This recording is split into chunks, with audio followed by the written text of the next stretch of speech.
Black and white. Welcome to Black Black and white. and White Movie Night. I'm black. I'm white. It's on you, buddy. Mm. What's the rhyming word for today?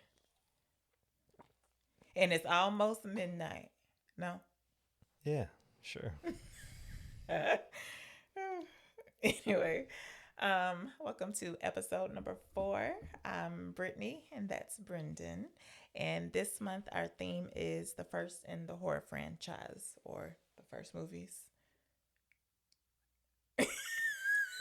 that were made in popular horror franchises. Mhm. I think I got that right. 10:24 p.m. Is that almost midnight? We're going to get into that because a mama say that to Glenn in the movie. You remember this? And I'm like,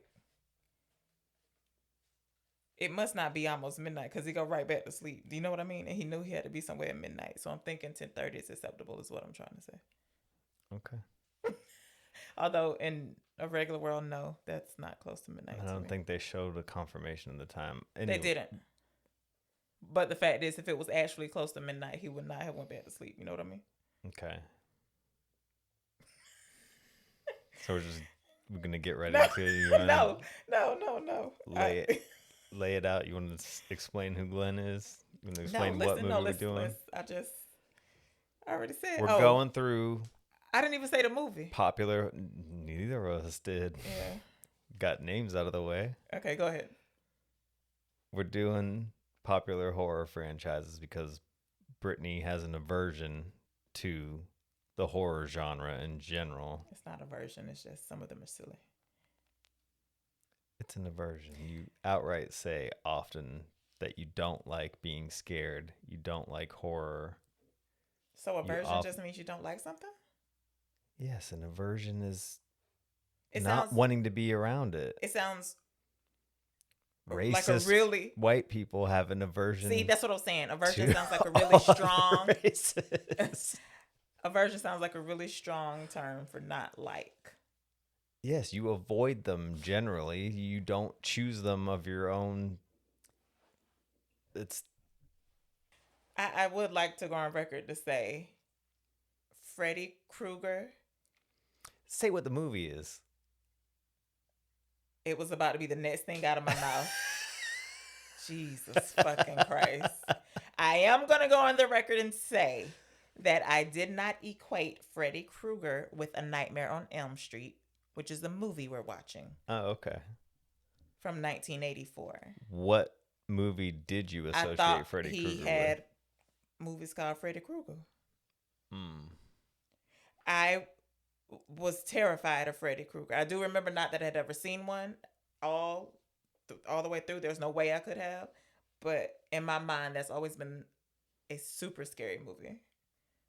And that's not what... You have nothing to point to as to why I thought that?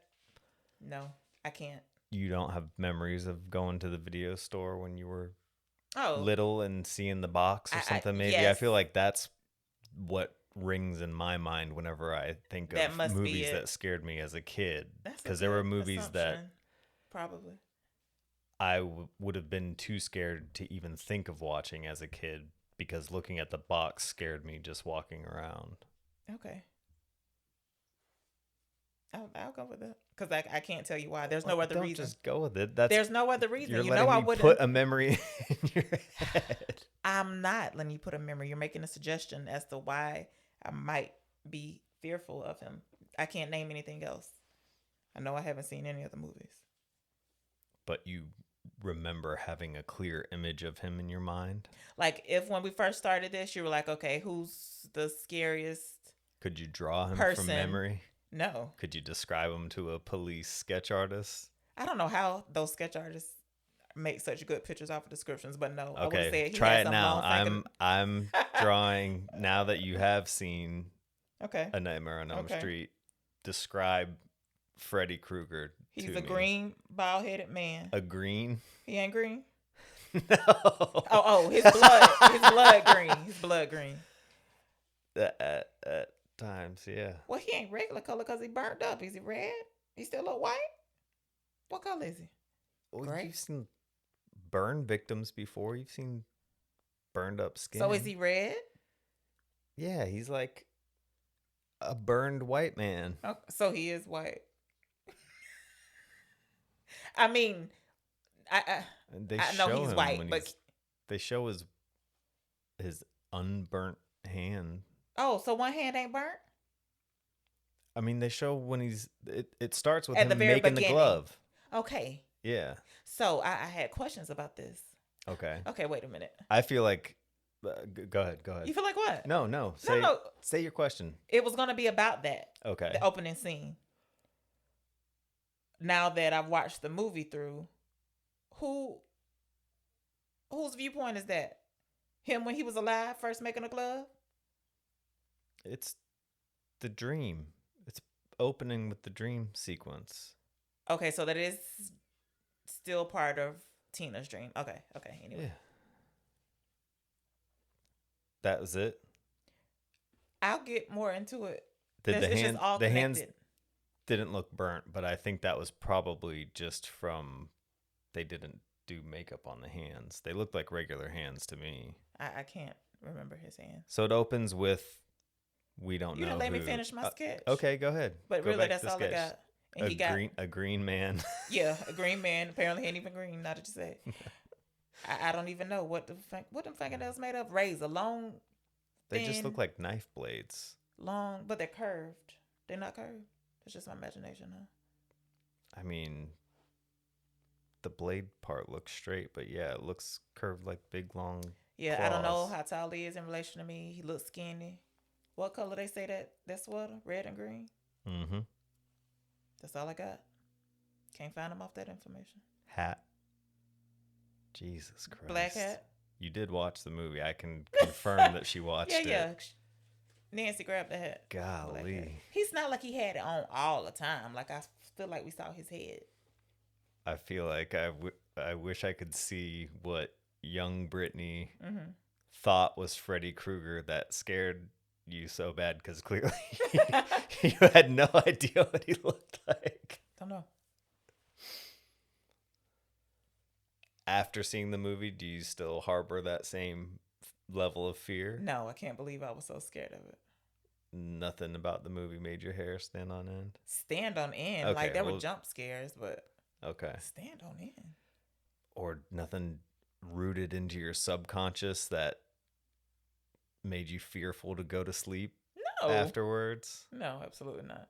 You weren't concerned about having a nightmare of your No, own? because the dream logic didn't quite add up for me, which is why I have questions. So, but even Okay. if it did, like I don't believe You don't believe in dreams?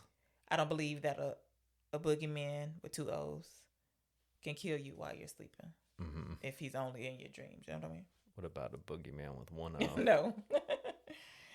Just in case you didn't know, on Halloween, the subtitles or closed captions spell boogeyman with one O.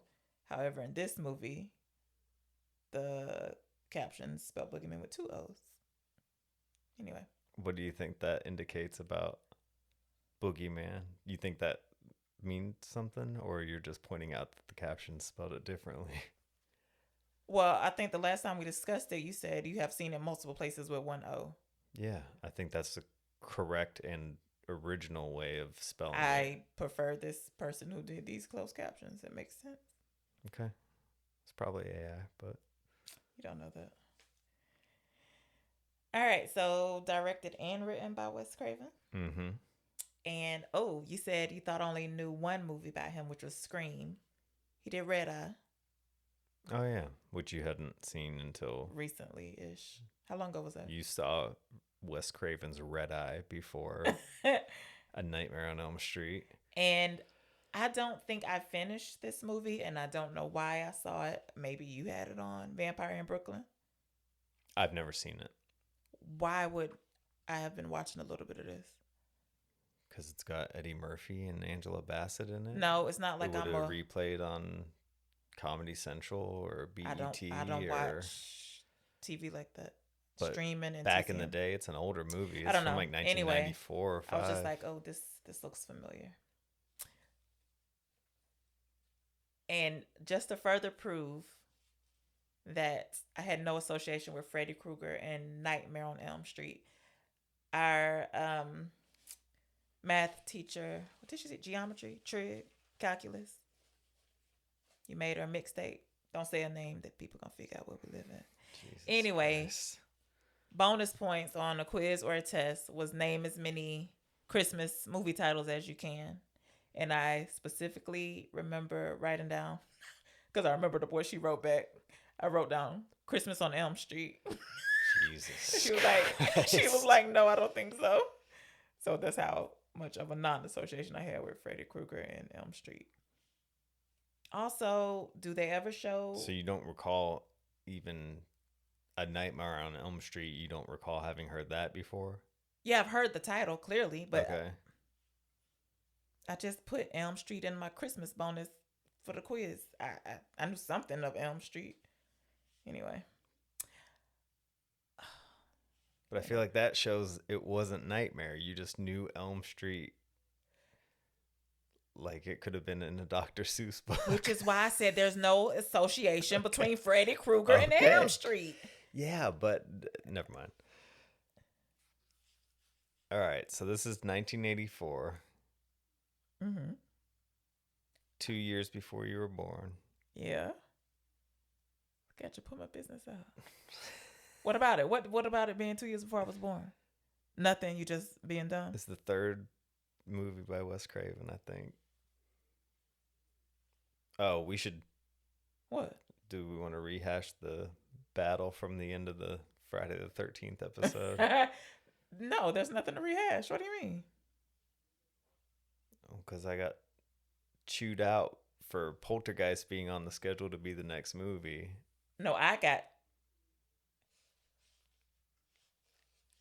Okay. You didn't get I got chewed out by you. Brendan. Yes. The fuck. The fuck. Okay. Why are you rehashing it? What do you want to add new to the information? Well, no, I was just going to say I had suggested as an interim to keep the schedule so that Nightmare on Elm Street would be the next episode after this one. You suggested Hellraiser. No? Evil Dead. Okay. And this is not Hellraiser? No. What's Evil Dead about? I told you I've never seen it. Oh, and you didn't look up the synopsis? I know it's about they go to a cabin in the woods and they find the Book of the Dead and they read an incantation from it and it unleashes No. hell. No. Hellraiser's fine. Virtually the same premise as Hellraiser. But I looking at the trailer, I feel like I've seen Hellraiser. I don't know why. And it's stupid enough to not scare me a lot. You know what I mean? Yeah, but you said you were scared to death of Freddy Krueger, and then you just watched this and you said it did nothing. Correct, which is why I'm saying I don't think Hellraiser would be too scary for me to watch. But Evil Dead would? It's unfamiliar to me, so maybe is what I'm saying. Do you understand? Well, I feel like the trend that's been revealed is that these things that loomed large in your mind as intimidating movie-going fare. Listen, this is there's nothing to be worried about after all. We're doing Hellraiser. Laughed them all off. We're doing for Hellraiser. The most part. You've rated they're all genre classics that you have so far ranked bad, and okay. And the one you ranked okay is a movie that I revile. Mm-hmm. So, like I said, we're doing Hellraiser. For those keeping score at home, that's the track record so far. All right, so we start with Freddy's making his glove. Now, my memory, even though I've seen these all, I don't know, I haven't seen all the Nightmare on Elm Streets multiple times, but I've definitely seen the third one a bunch of times, and I've seen this first one a few times. But I always consider Freddy as having the knife hands on both the knife glove on both hands. If I would have had to answer a trivia question and like I had to be the one to answer, I would have been like, yeah, they're on both hands. Not, you know what I mean? Not that I know him, but in my mind, both hands. Yeah. And what's the point of having just one? I mean, do I you guess to really still need do to? stuff. I think it's probably become muddled in my mind because of Wolverine Okay. having the Understand. claws on both hands. Okay. So I'm sure that was supplanted somewhere. But yeah, no, he clearly just has the one knife hand throughout. Okay, did you recognize anybody in the movie? For sure, yes. Thought I knew Nancy, Heather Langenkamp, which I don't. I looked at her stuff. I was going to say there's no She fucking must, way. you know her her eyes, from something else. her eyes must remind me of something. I don't know. And I had no clue Johnny Depp was in here, so that was a nice surprise. Introducing Johnny Depp. Yes, first movie. I saw that. You know how old he was? When it premiered. I don't know, He was 18? 21, which Okay. means he probably started filming before the. Oh, I don't know. These don't take long to. They didn't used to take this long to film, huh? What you think? 3 weeks? 30 days? Probably longer than that. Okay. But how long it took to shoot him out, I don't know. He wasn't in the entire movie. No. He was in it more than I thought he would have been, though. Tina is played by Amanda Weiss. Is that how you say that? W-Y-S-S? Wiz? Okay. Amanda Weiss. And Rod Lane, formerly known as Nikki Corey. Mm-hmm. You look this up. You know his name? Jesus? What's his name? JSU Garcia. No, but I have some insight into that I got from that documentary I watched. Are you gonna hold it? He's a preacher now, right? Was that part of it? Oh, that's what the IMDb said. I know he's 25 years sober now. Oh, that's great. He cops to that in the doc. And What's that have to do with anything? well, it doesn't, but you might find this interesting in God. our current climate here in America. What? But him formerly being Nick Corey was the result of his agent telling him to change his name and pretend to be Italian because Latinos would not get hired to be in movies back then. That's it. Wow. Yeah, I mean, what you want me to say? Bad Bunny's gonna do the Super Bowl. I feel like they come a long way. That was 1984. He had to pretend he wasn't Hispanic. He had to pretend to be Italian. I didn't think that still would have been going on in 1984. And Like- he also said he was real drugged up during that jail scene when they were shooting it. Yeah. That's when He cops had to more the than one jail sobriety. scene. The hanging. Yeah. And not the telling of the dream. Not for nothing, but it didn't work against No. the picture at all. In No, it fact, it didn't. probably saved the makeup department some time because he looks like a terrified, like drained of life teen in jail, falsely accused of murder. Did you say who plays Freddy? Oh, I wrote his name down. It is Robert. Is it England? England, yeah. It's an interesting way to spell it. What do you think that is about? I don't know, but I know he's probably very happy that he he took got the role? cast as Freddy Krueger because he made a career off it. That's for damn sure. Good on him. And did we see a street sign that said Elm Street? Yeah. Who? When?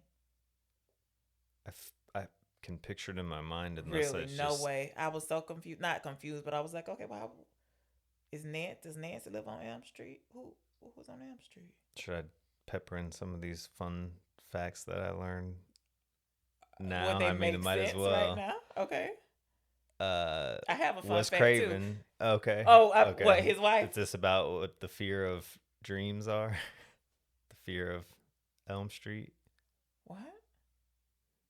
No, go ahead. For I don't know Friday the what you're talking 13th, you gave me the fear of the number 13 was the only fact about. that you what's had the to scientific term share. for fear of Elms Yeah. or Elm Street? No. it's Do not you this. remember what the I can't one say for it. 13 is? I can't say them. I had to write them out because they're difficult to say. Did you have to write them out phonetically like Yes, you were yes, I learning did. Welsh? Uh-huh. Okay, well, sure. It's not about his wife, is it? About Wes Craven's wife? Yeah. No. Oh, I have a fun It's about fact. Elm Street. What about it?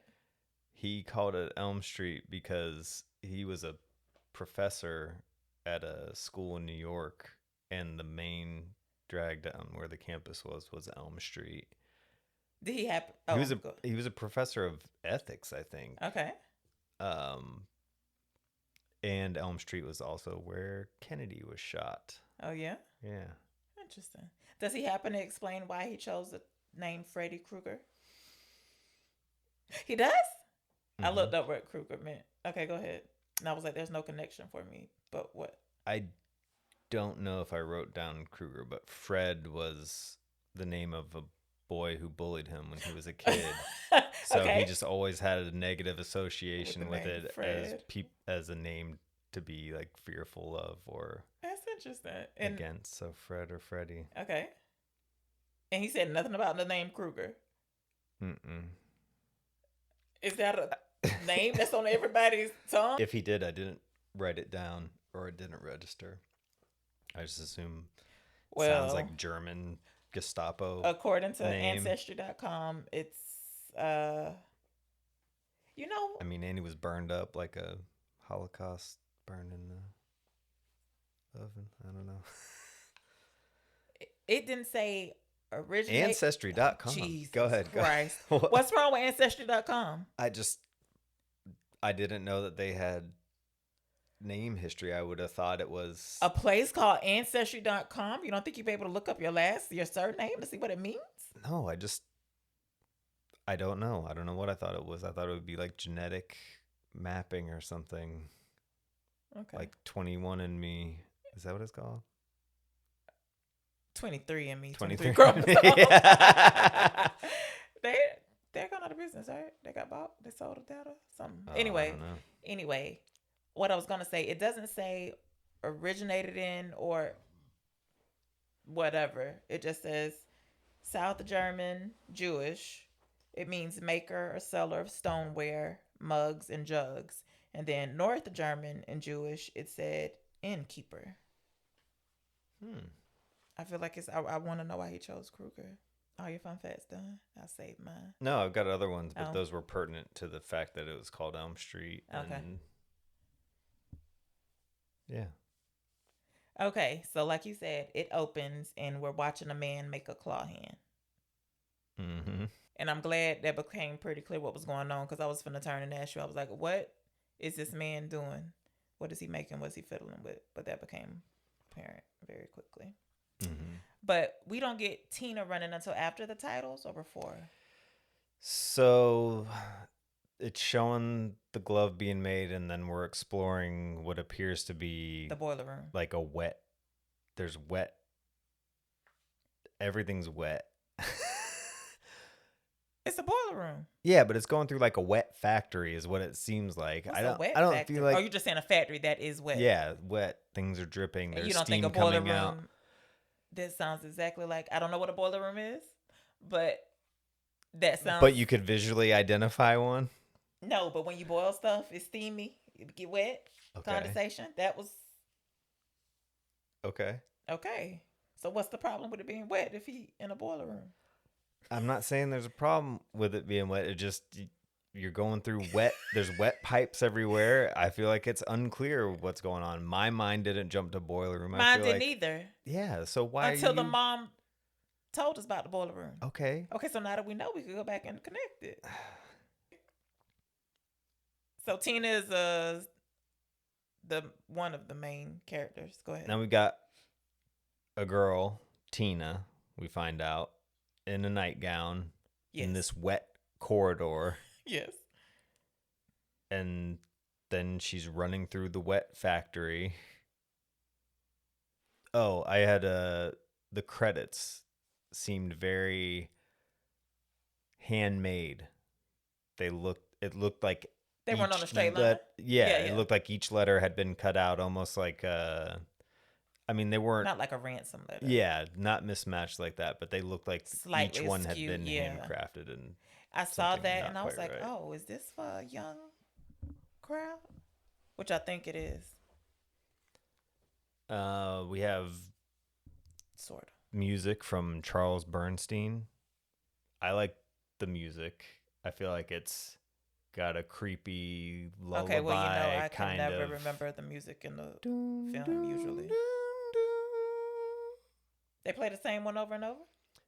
I mean, they have like the same kind of discordant beats. It changes. Okay.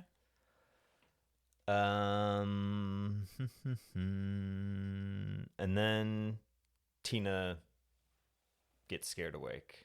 She's No. interacting with Freddy. I don't think she gets scared awake. I think because she's screaming so loud, her mom comes in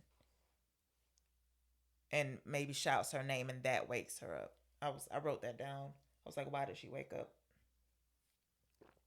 Well, she wakes up with slits in her nightgown. Right, which means he was about to get her, except the mama woke up. Yeah. Oh, and I liked that they showed that. That let me know right away what kind of movie I was dealing with. It was gonna be some supernatural stuff, so I could relax and not nitpick it apart. Yeah. But the insinuation of anything supernatural in Halloween you refuse to accept. Because there was nothing supernatural about it until he couldn't die. They said, though, What? he's pure evil. Why does evil in your mind mean supernatural? You automatically equate those. Well, what about evil to you is not supernatural? You think nature is evil? No, it just is.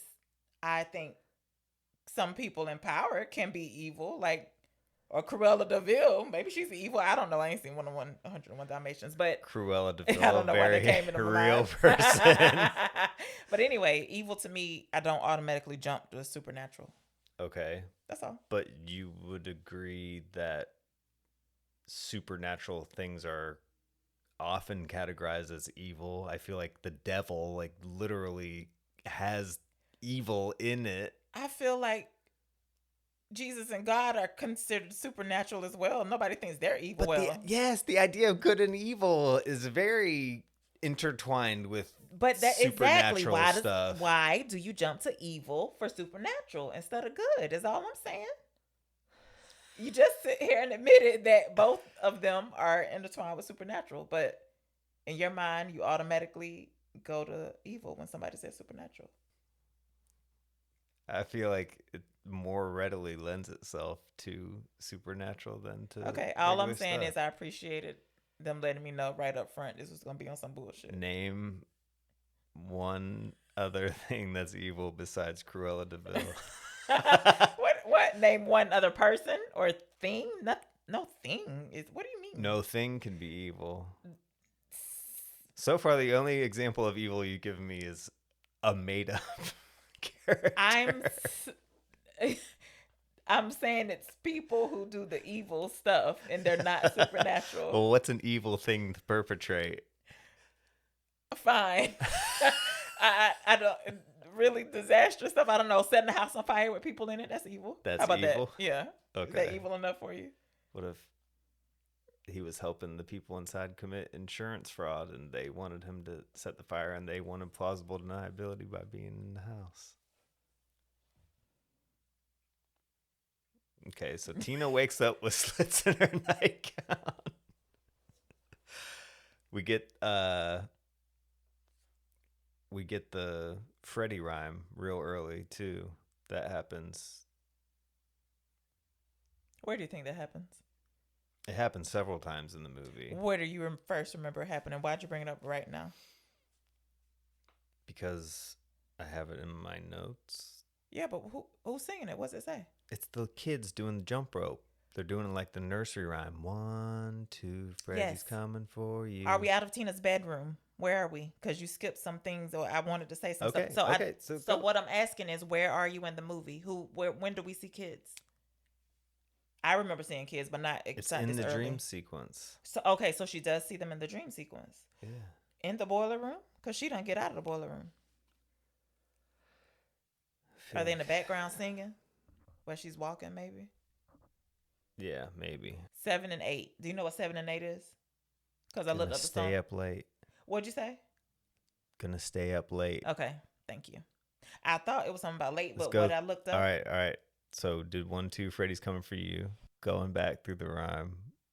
1, 2. Mm-hmm. Freddy's coming for you. Okay. I wrote it down. I don't know what is this. What are you quizzing me? Yeah, I'm just seeing if you remember the rest I of don't it. need to. I wrote it down. Okay, but without looking at it, can you remember? 3, 4. Somebody better lock your door.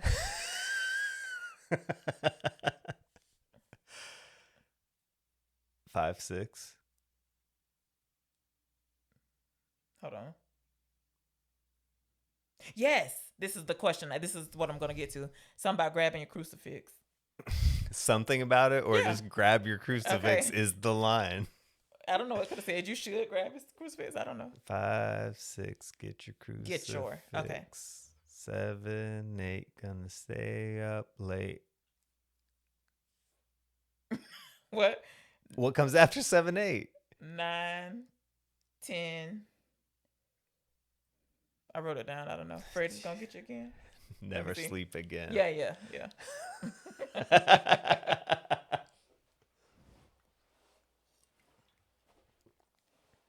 Okay. What was the other stuff you wanted to talk about? Are we out of the dream sequence yet? Yes.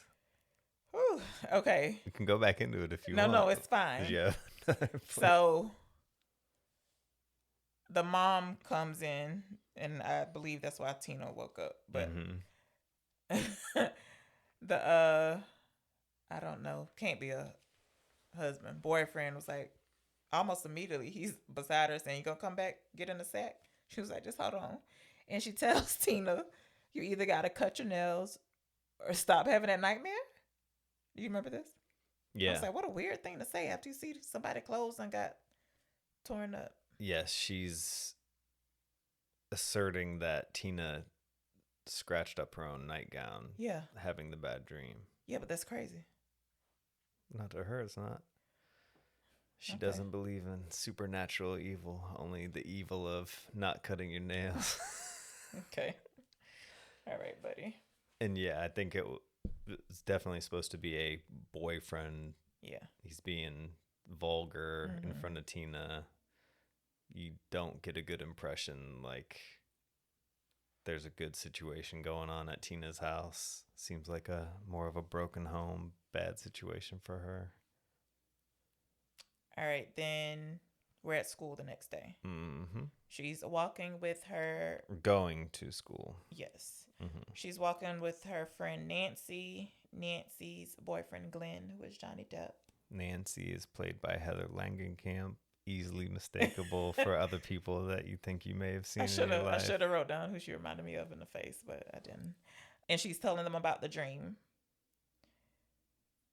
And then somebody who I thought was like, what a creep. I didn't know that was her boyfriend right away. Did you? I felt like he was just trying to hit on her. I said mean, something. I What did don't he know say? about It the was so- first time I saw it, but I knew. I was like, damn, remembered. he rude. You remember what he says?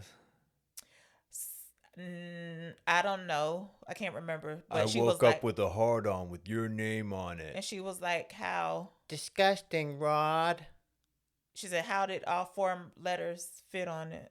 If She that said, was my it. name has 4 letters. How could that all Yeah. fit? That's why I was like, dang, what was going on here? This is later categorized as a fight by them Yes. to the police by Nancy and Glenn. They're having a fight, but it wasn't that serious. Even by him. Because after they hunch, he's like, so no more fights? She was like, no more fights. Yeah. That's the fight is over him saying he woke up with a hard on and her saying that he couldn't fit 4 letters on his penis.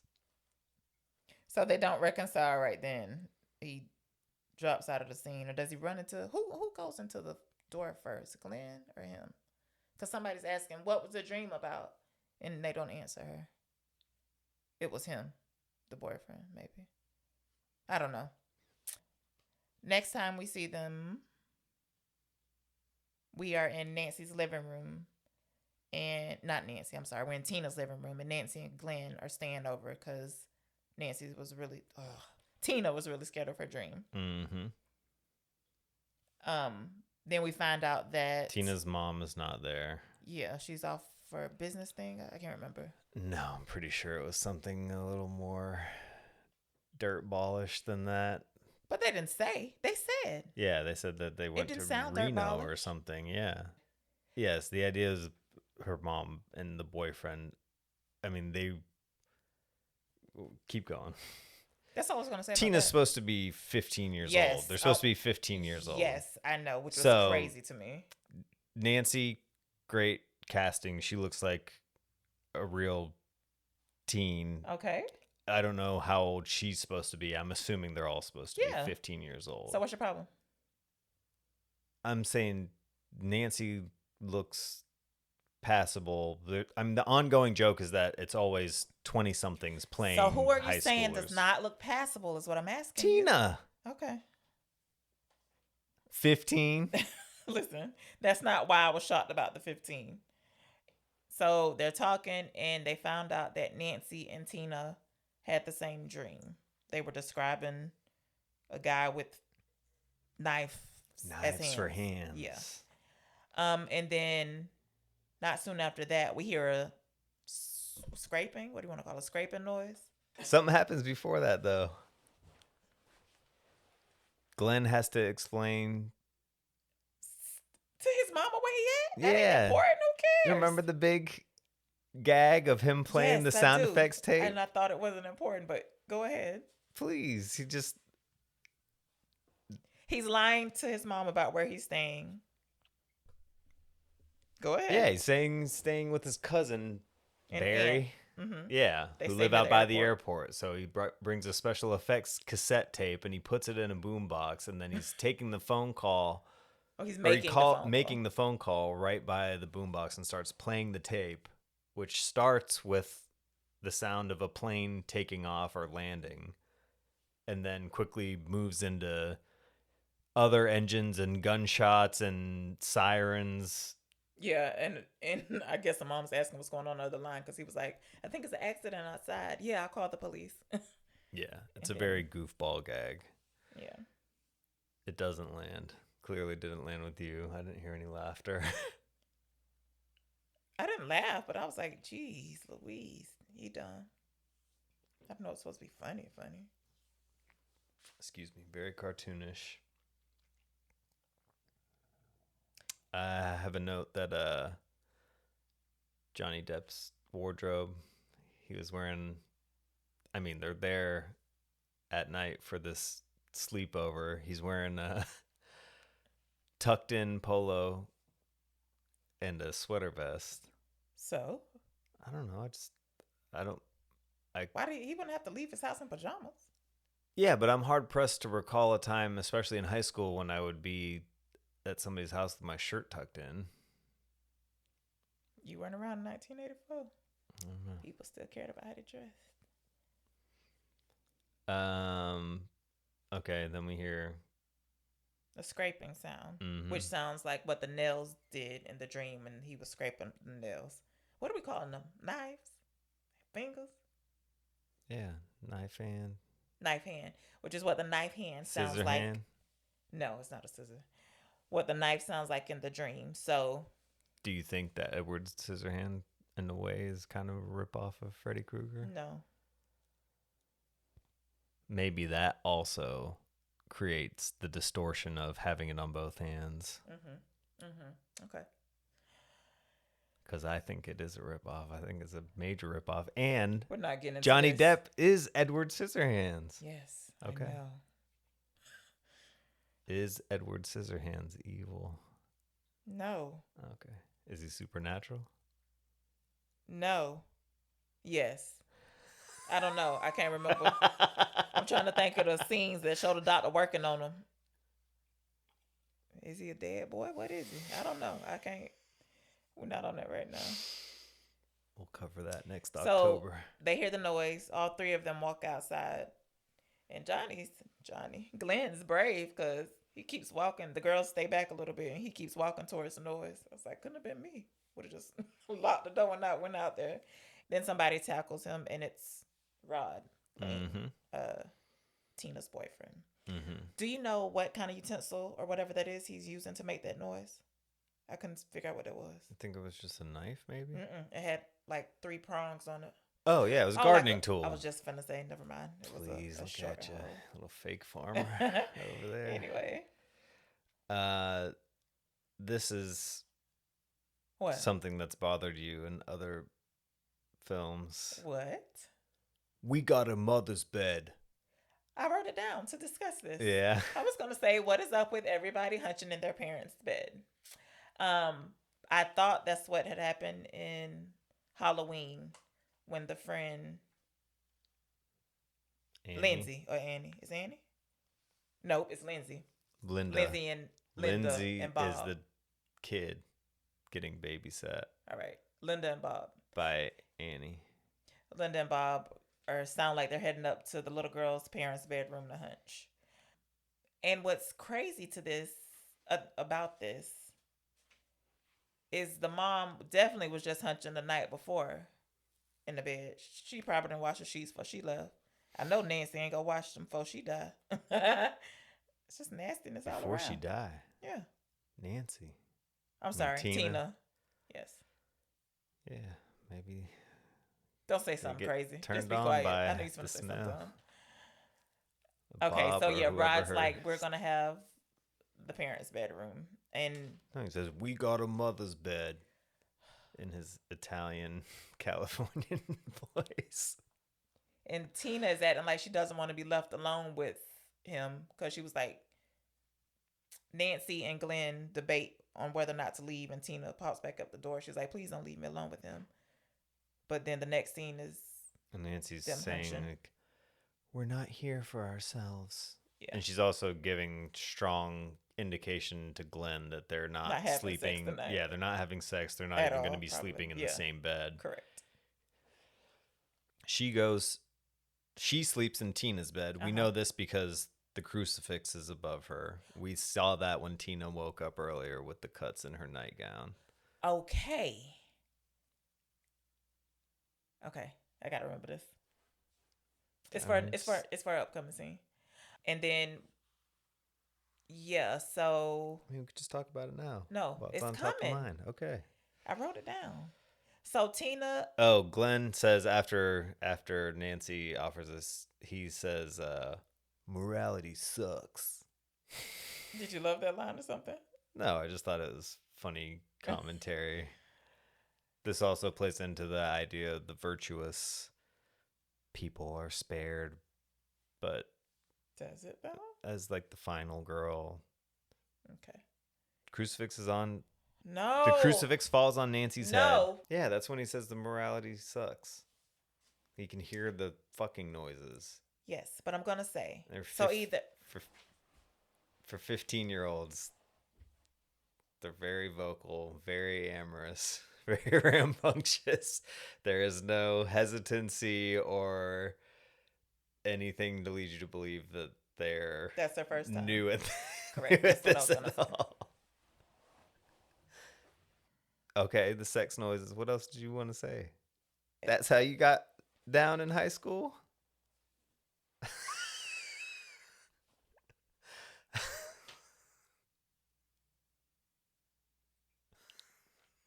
You're ready to move on to the crucifix. What about it? The crucifix falls on Nancy's head. Yes, she holds it. No, I'm asking you a question. Okay. She doesn't put it back up right away and knock on wood on the wall, right? Mm-mm. Okay. So when that face pops through the wall, Mm-hmm. she still has a crucifix. Mm-hmm. Okay. So you must. I don't know if the crucifix falling even woke her up. She was already up. Okay. Are you done? I asked my question. You answered it. Was she holding a crucifix Crucifix. when the face comes through the wall? Okay. Because I was just thinking it can't just be near, like you have to hold it or else. Did you have any thoughts about this effect? This is, I feel like, big image from Is Nightmare on Elm Street. Yeah. I didn't have- pressing through the wall. I didn't have any thoughts because again they already set me up for supernatural stuff. But you didn't think it looked cool. It was a cool effect. You could tell it was a real practical effect. Or could Oh. you not? I don't know. It didn't stand out to you? No. Okay. I know something that did stand out to you. Huh. The first full-fledged appearance of Freddy after he's been discussed. I mean, obviously introduce him right at the beginning, but you don't really know what's going on. When he's reintroduced in Tina's new dream, he appears to have very long... Jesus Christ, the big arms. Oh, yeah. Mm-hmm. You started chuckling immediately when he Because I don't appeared know on what the you're screen. gonna fucking. Okay, I didn't remember though. I wrote nothing down about big arms, but now that you say it, You went, yeah. Before he's introduced, there are pebbles being thrown at Tina's window, and she gets up to go to the window to see what's going on. She tries to wake up Rod. I always want to call him Ron. I don't know. And he's knocked out. So she goes towards it's a door? Or is it a window? window. Okay. And the next one that Bedroom's gets thrown upstairs. breaks the glass, or it makes a hole in the glass, like it was a bullet, actually. That's was there something about that struck you? About the pebbles? Yeah. You brought it up for a reason, or you just pointing out that it happened? Okay, so now we're not gonna do what you do and go through every fucking scene. Well, you just said you didn't even make a note about the long arms Freddy, and I feel like that's a way more I did, but I'm thing not to there mention yet. than the pebbles. Anyway, so she goes downstairs, and I'm already like, this bitch is crazy. But then I guess you kind of are supposed to realize it's a dream because she walks. Nobody in their right mind would hear somebody whispering their name in the dark. Yeah, and you walk out barefoot. Tina. So I was like, oh, this still scary though. But I was like, oh, she's not awake. And you know you've been having bad dreams too, and you've talked about it to your friends, and you've invited them over. You feel like something would immediately click into place of like... And make you wake up? So you think in her mind at this point, she thought she had really woken up and this was happening in real life. She had no... I made a note. He does that. I don't know how he gets in their mind, which is... Anyway, all of them... All of the kids? think they're awake. Yes. Okay. Because in a later scene, Nancy's like, Glenn, are you watching? Yeah. And he's behind a bush, but Glenn is really asleep. Like, they don't know. Like, he does something to them. Like, they think they're awake. But at a point, they have to become aware. When While Freddy you're comes asleep? out. Are you crazy? But when you see Freddy, then you know definitely that you're dreaming. Brendan, you're blowing my mind right now. Oh, how am I blowing your mind? I forgot what it's called when you're lucid dreaming. It's not that. Like, you don't know that you're dreaming while you're dreaming. Sometimes, a lot of the time, I feel like. Yes, me, but once you've had waking thoughts about the fact that you had a dream, like you know that you're the not guy, conscious. but you know who that is now, and you've identified it in your waking brain, so you would know that he's not a real person in the real world. So anytime If you when were see awake, him, yeah. no, but when you're asleep, then you would know that you were. I'm not. Like, he only attacks me in my dreams. He only exists in dreams. That is, they identify that. This is only her second time dreaming of him, unless she said.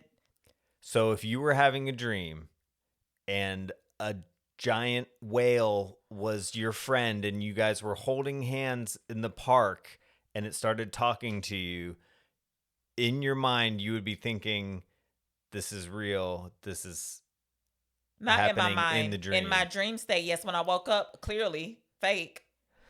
So you're telling me you always know that you're dreaming when you're dreaming? Like, in your dream, you're well aware that you're dreaming. Is that what you're saying to me? I feel like This is crazy. This is interesting.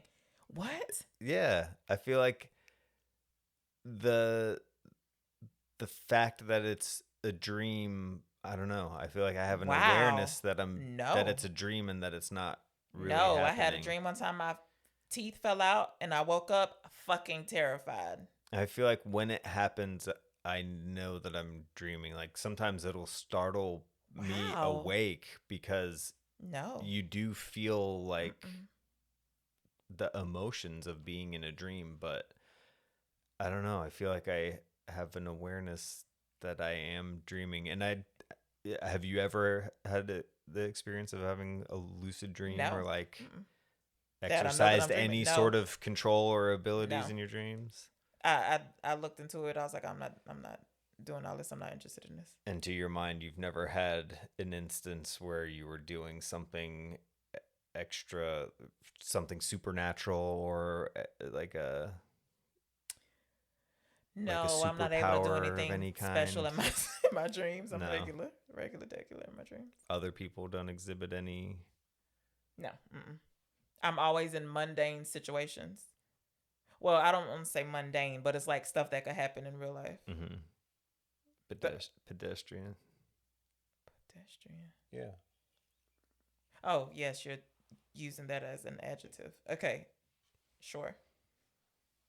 Got you, no imagination, even in your dreams. Fuck off. Boring man. and plain. You stupid. Bored? I'm not bored. I said boring. You saying my dreams are boring? Oh. You're saying you just described them as mundane. I didn't say boring though. I appreciate the mundane. Okay. She Then we should've got known Freddie. She was dreaming, please. Okay, now she's outside. Now she sees Freddie. Yeah. So we're seeing Freddie in silhouette. Okay.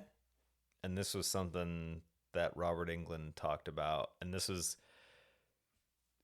they highlight this as a reason why they're glad Wes Craven wanted to hire an actor to play Freddy, whereas, with Halloween and Friday the 13th, I'm pretty sure the original people cast are stuntmen, or like typically somebody related to production, but not an actor. No, but I don't know. I guess the trend was that if it was going to be like, I don't know, like a Jason or Michael Myers, I guess maybe so set the precedent of like, you didn't have to hire an actor, you could hire a stuntman. Why did Wes Craven want an actor? Because I guess of the personality of Freddy gave it, I don't know, it's extra dimensional. And he does speak a lot. He has a lot of personality. Okay. So this man was not an actor, is what you were saying? No, he was. Oh, okay. I thought you were saying something else. Go ahead. I thought you were going to make a good point or something. I don't know. I thought I was, and then I lost it because you kept looking at me with a blank expression. So, well, why are you thinking about that? So I was still thinking I do remember now. The silhouette. Okay, what about it? So he appears in silhouette, and he talked about the glove. Okay. With the knives on it. Uh-huh. It was a prop, but he said it was heavy. Okay. And since it was only on one hand, the weight of it, he allowed his shoulder to droop. So whenever he appears in that first silhouette, he's got that kind of like slanted stance. And it does look like that arm is, besides having the knife fingers, that whole arm is longer. Okay. So I feel like that transition into the long arms Freddy reaching out to the sides and scraping. I mean, it looks ludicrous. You laughed at it. The special effects guy was saying he wasn't confident in it as an effect, but at the time that it went over well enough and people liked it. I was just going to say, like, up until this point that I'm about to highlight, that I was still feeling like it was going to be pretty scary movie. But then when he cuts himself in his green blood, I was like, okay, this is going to be goofy. Somewhat, you know what I mean? So I was like, okay, I can. I feel like it's got some pretty terrifying imagery in it. I feel like what? it's got Not the some worms, good. the scorpion, the tongue. You think the mask stole that? Was that the I mask? think Tina's death is pretty vicious and it's pretty memorable. And I didn't think she was dying for real. I thought it was still her dream. Oh.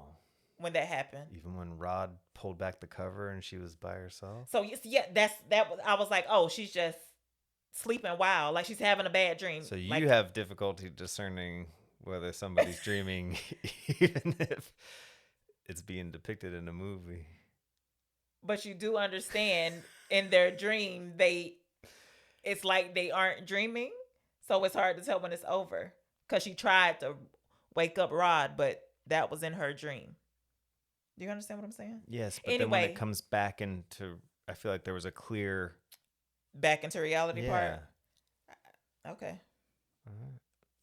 Apparently not.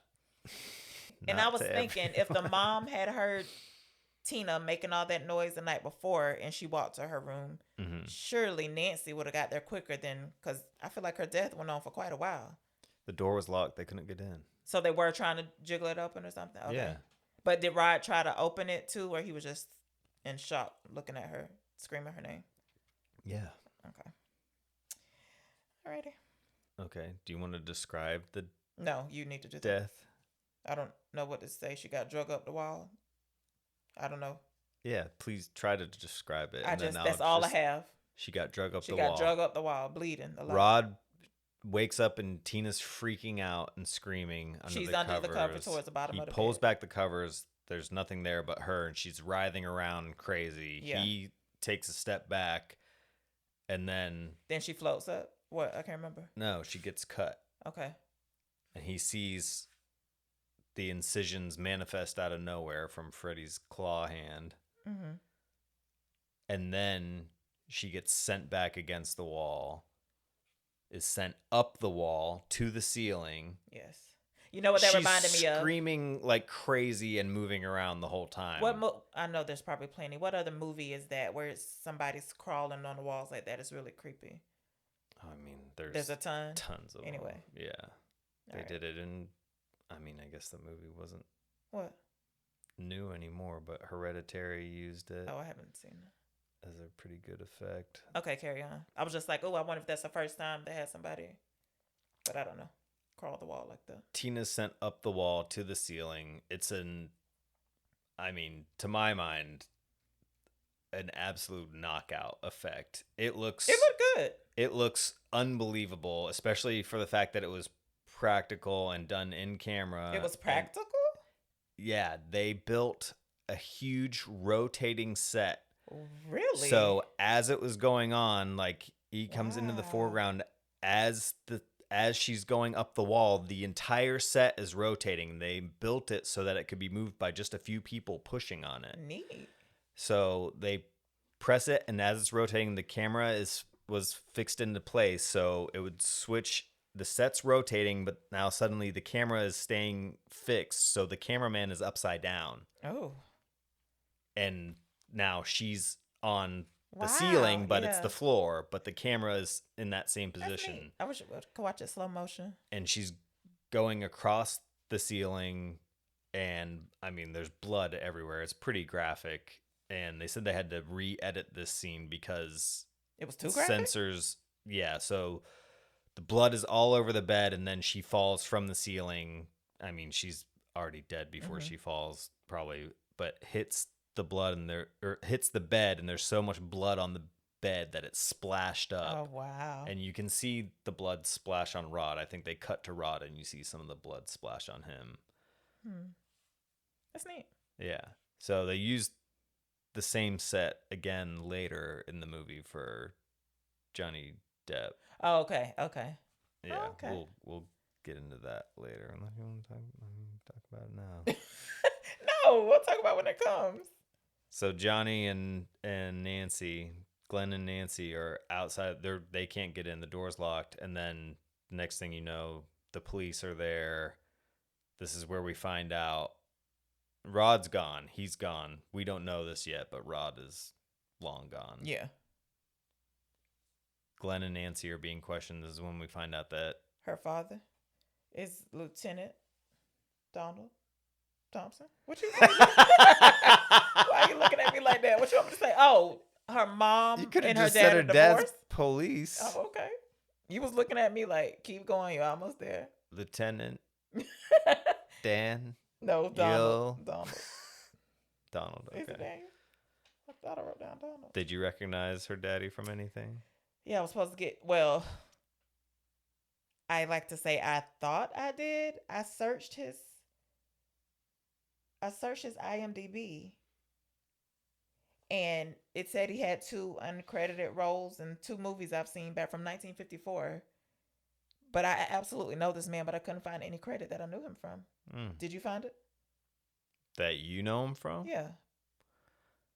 I didn't comb his IMDb, Oh. but I know him from Enter the Dragon. He's in a Bruce Lee movie. Really? He's like I a real swear I know his martial face. artist, or Is he he? really studied something. I don't know if it's Taekwondo or Oh. what, but yeah, he actually knew some.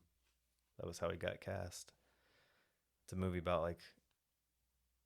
a Oh, fighting that's how tournament. he got cast in Enter the Dragon, Yeah. not this movie. I was like, he don't do no martial arts in here. Yeah, he was also in Black Christmas, which I know you haven't seen, but he also plays a lieutenant in that.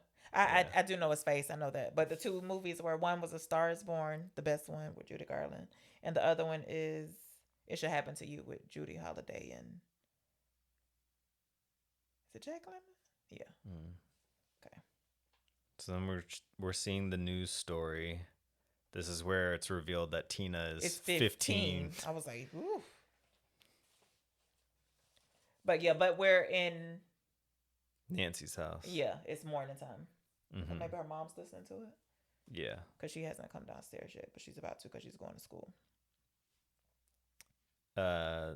So then, yeah, Nancy's going to school. She doesn't want to stay home because She said, I'll just think Yeah. about it all day. Nancy is leaving. To me, I don't know. What? Everybody's high school experience is different. Maybe Okay. she was at one of those schools where you leave all your books in your locker or Yeah. whatever. She's leaving with a empty ass backpack is the note that I have written. It looked like they put one book in there. Okay, buddy. She's leaving to walk to school. Rod grabs her from Scare, the bushes. jump scare, yeah. We kind of glossed over when they're introduced walking to school. It's very much the imagery to me was like Leave It to Beaver-ish or Happy Days-ish almost, because Rod is like black leather jacket, slicked back hair. Johnny Depp has the red convertible car. We see that at the first school scene? I think we see them like walking away from the car. Oh, okay. It seemed like. Okay. I think they definitely show the car right at the beginning. Either way. So Rod is in, he doesn't have a shirt on. He's just wearing the black leather vest and his pants. I don't think he even has shoes on, if I'm remembering Are you correctly. serious at school? Yeah, he rushed out of the bedroom from Tina being murdered and he's on the run. I'm sorry. We're talking about, I thought we were back at when they first yeah, met up. no, we're going back he to. doesn't have on shoes. Yeah, He don't have on a shirt either. yeah. Just jeans. So Rod grabs Nancy from the bushes and he's like, I didn't do it. And, insisting his innocence to Nancy. Then her daddy jumps out. Yeah. With And they the- act like it's a sting. She's like, you used me for bait? It's like, I mean, she was going to school of her own volition is what it seemed Yeah, like but to me. I was not aware that you were following me. So, yes, you did use me. You thought he was going to come talk to me. But before that, she's a G. Her daddy had pulled a gun, and she jumped in front of the gun to protect Rod from getting shot. Mhm. Because I guess we're to believe she doesn't think he had anything to do with it. Well, she doesn't. She says when she's getting questioned, like, Rod's not a killer.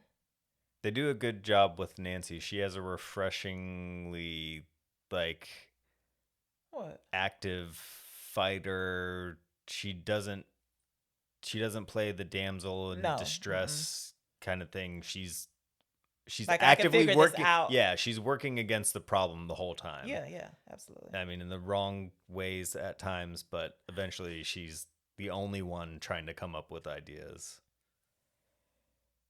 Okay. Okay, now we're at Rod gets arrested. He's Yeah, taken away. She's still going to school. She She's like, still "Fuck this, goes I'm to going school. Yeah. And it opens with the teacher Yeah. giving a relevant passage. It was Shakespeare. Yep. And it says, Hamlet.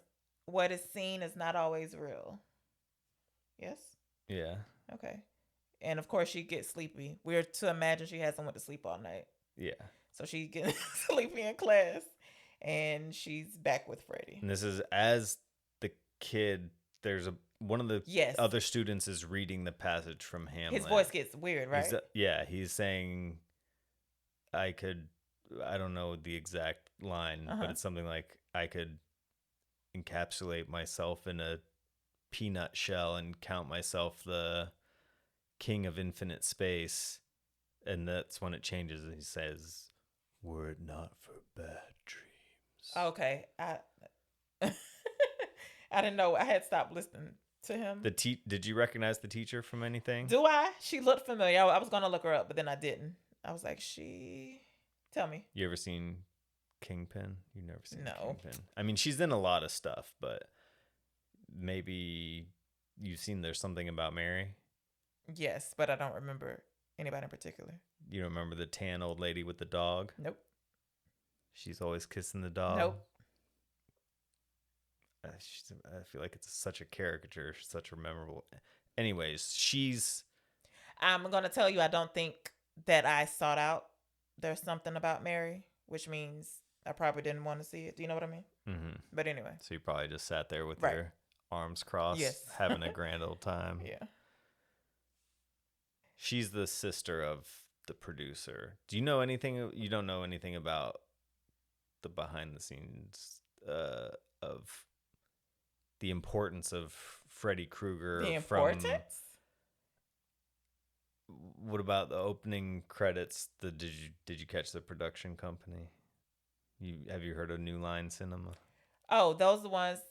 Was that just on another movie we just saw? I thought they were big in VHS. I saw that and I just felt like I've seen this logo before, is all I'm saying. It had a familiarity to it. Yeah. Okay. Why? What was it? Dirty Dancing? Well, the common thing said about New Line Cinema is that it's credited as the house that Freddy built. Oh, okay. So Because they got this rich off was of Freddy like- Krueger? I mean, they didn't get rich off it. It was the first money they ever made at all. Nice. The guy who started the production company, Robert Shea, who is the brother of the actress who played the teacher. Okay. He basically put everything that they had into making this movie. And in fact, I feel like, I don't know, it makes me feel reassured in my What? stance on it. Wes Craven said that after he wrote the screenplay, he showed it to Sean Cunningham, who is I'm pointing at you to see if you remember, the guy who made Friday the 13th. No.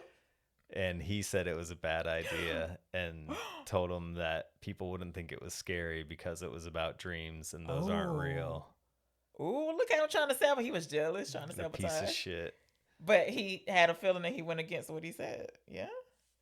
Well, I mean, he eventually got made. He said he tried shopping it around for 3 years. So Oh, this no. guy took a risk on it. that's And nice. yeah. So yeah, it was the first time. I mean, they had, I don't know the particulars of like the distribution rights and stuff, but it basically put them in a position where it's kind of why so many sequels were made so quickly, because it was the only viable thing that they had out the gate. So making more movies, even without Wes Craven's involvement, they own the rights to the character and everything. And so yeah, the house that Freddy built. Cool. We're at Nancy's dream at school. Mm-hmm. So I thought she was awake. I thought she was seeing stuff because she sees Tina's body in a body bag. It's calling her name, right? And at In that the point, doorway? you just thought that she was seeing stuff? Yeah, I was just like, oh, she's sleeping. She hallucinating. You know what I mean? Mm-hmm. I didn't think she had fell asleep. But then, You said she's sleeping, she hallucinating. Like you were deliberating between what was happening? I didn't think she was asleep yet. Okay. I knew she was getting sleepy Okay. because that boy's voice did that thing. Mm-hmm. And then she saw Tina. I was like, okay. But I didn't think she was full out sleep until she passes the teacher in the hallway. And she was like, the teacher's like, where's your pass? She's like, screw your pass. That wasn't a teacher. You didn't see the name tag? What it said? Hall guard. Okay. It wasn't even hall But monitor. either I feel way, it she had hands like Freddie after she turned back. I was like, okay, this ain't. And nobody had said she had the same color sweater. Listen, that's what I'm saying. I was like, okay, this not real. What colors are the sweater? Red and green. And the trail of blood, which they did at perfect angles. I was like, that's real. Anyway, I was like, okay, teacher, hall guard, ain't say nothing about this. This ain't real. Carry on. And we're back in the boiler room. She goes downstairs and she's back in that boiler room that Tina was in. Yeah. So when she turns back though to the hall guard, she's got the Freddy hand. Which is what I just said. And did you say the voice? No. Yeah, it's Freddy's voice too. Must have missed it. Looking at me like I'm dumb. No, I'm not. Okay, then she goes chasing after Tina back in the boiler room. Yeah. Freddie appears and she was like, this is just a dream. This is just a dream. And she burns herself on a pipe in the boiler room. Mm-hmm. And that wakes her up in real life. And and the teacher, she's like screaming and carrying on and scaring people in the classroom because we're back to the classroom and they're like, are you okay? She's like, yeah. And the teacher's like, I'll call your mom. She's like, no, I'm going to go straight home and go to bed. But she doesn't go home. She visits. Oh. What? What did I miss? You jumped over one of your favorite parts. My favorite part? Yeah, I said one of your favorite parts. The part that let you off the hook when he cuts himself. And he got worms? Yeah, maggots. Yeah. That's what scares her into burning herself to wake herself up. Oh, does it? Okay. I mean, one of my favorite parts. Yeah, so then where did you jump to after that? Then she burns herself, wakes up in the classroom, and the kids and the teacher looking at her crazy because she was. I mean, she is screaming and throwing. She did good. Blood-curdling scream and throwing herself around. And I think the teacher, Bob Shea's sister, Lynn, did good. I thought she did a great job. And the little interview thing that I saw with her, she was like, people would come up to me and be like, I had a teacher like that. Like, because of how warmly she was treating Nancy and her clear distress. Did you ever have any experiences like that when you were a teacher where you had to be you don't have to finish it. No. Motherly to a kid to demonstrate compassion to them. That's not true. When I was subbing fourth graders. Okay. One of my students, Allie. Anyway, that's all. Look at you saying the real name. I don't care. What happened? Nothing. She's very serious about her work. And I forgot what new topic I was teaching. And she didn't get it right away. And she was upset, crying. She's like, I feel like I should understand. Anyway. You don't remember what it was you were trying to teach her? No. She was adorable. Something so smart scientific. and responsible. Mm-mm. No, it wasn't something scientific? No, we only did science like twice a week. I'm pretty sure one didn't think science. What class were you subbing? It was grade, you do all the okay. So you had to jump subjects. From subject to subject? Yeah. You didn't make any kids read Shakespeare in English in class? Grade? No. And you didn't have any kids Brendan, come on, man. leap out of their seat screaming, Thank God. throwing themselves really against the wall. I really wouldn't know. I call another teacher. I was like, something's going on here. I can't. I'm not equipped to deal with this. Oh God. Oh God. Yeah. That's me. Looking at the other students, be like, she always do this? She all right? Okay. She need so medication? she burns herself to wake up. Again, teachers like, okay, she's excused. Yep. Yeah, for the rest of the day. She's She's like, I'm gonna go straight home. She doesn't. Where does she go? To the jail to visit Rod. Yeah. And eventually, it turns out he had the same dream as well. Like he saw Freddy. Mm-hmm. And I mean, he didn't burn himself to wake up, but yeah, he's saying he saw the same guy. This interests me. At this point, I'm like, is Freddy controlling their dreams? Like, how is it that he's in all of their dreams around the same time? Except I came up with the theory after today, but. So even though you activated something when you saw the green blood and I activated something. What do you mean? yeah, you said you were like, "Oh, I'm off the hook now cuz it's supernatural, so I can I can believe the crazy but you stuff. still wanted some Yes. explanation of what the rules were Well, or I got what he it. was capable of doing. My theory satisfies me in that regard. And what is your theory? You don't want to wait till the end? It don't matter. And I feel like I she feel like proves it's it. pertinent here. My theory is that Nancy's the one who's been dreaming this whole time. Do you know what I mean? That the entire movie is her dream. Yes. Okay. Except when she, because she wakes. Anyway, I don't know. I don't know. But that satisfied it for me, cause like I was like, what's the rules for that, and why did he pick them besides Nancy's mom killed him? But I was like, did all the other parents help kill? You want to know what's interesting about what you just said is that Robert Englund came up with that explanation. What? Like that was his interpretation of What? the movie after the fact was that Nancy it was was all dreaming? Nancy's. It has to. She has all the power. He's saying that the movie isn't actually starting until the end Yeah. with Nancy. Well, I didn't get that far, but okay, I did it. Yeah, but he didn't write the movie. He was the actor who played Yeah, Freddy. but still, I'm on the same wavelength Also, with somebody who was involved. If you haven't seen, If I haven't seen what? if you've never seen him speak to the character of Freddy, he's one of those people who, I mean, obviously, if you go through the franchise, you could see he relishes playing the character. Okay. Has embraced it as, okay, it kind of doesn't matter if I want to get caught up in this idea of like, oh, I wanted to do other things meaningful. Like, he definitely recognizes how special it is to portray such a memorable standout character and have that. I mean, how many actors work their whole lives and they don't have a single Memorable role? What?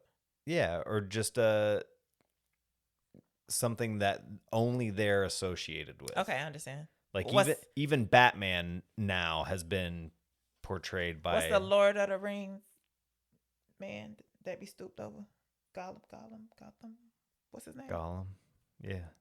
Well, you said who's? Do you know the actor is that played him? I can't remember his name, but I feel like when I see his face, even though I hate Lord of the Rings, at least the one I saw, I was like, okay, I feel like he's known for playing that guy. You casting that out there flippantly. That's just not your kind of movie.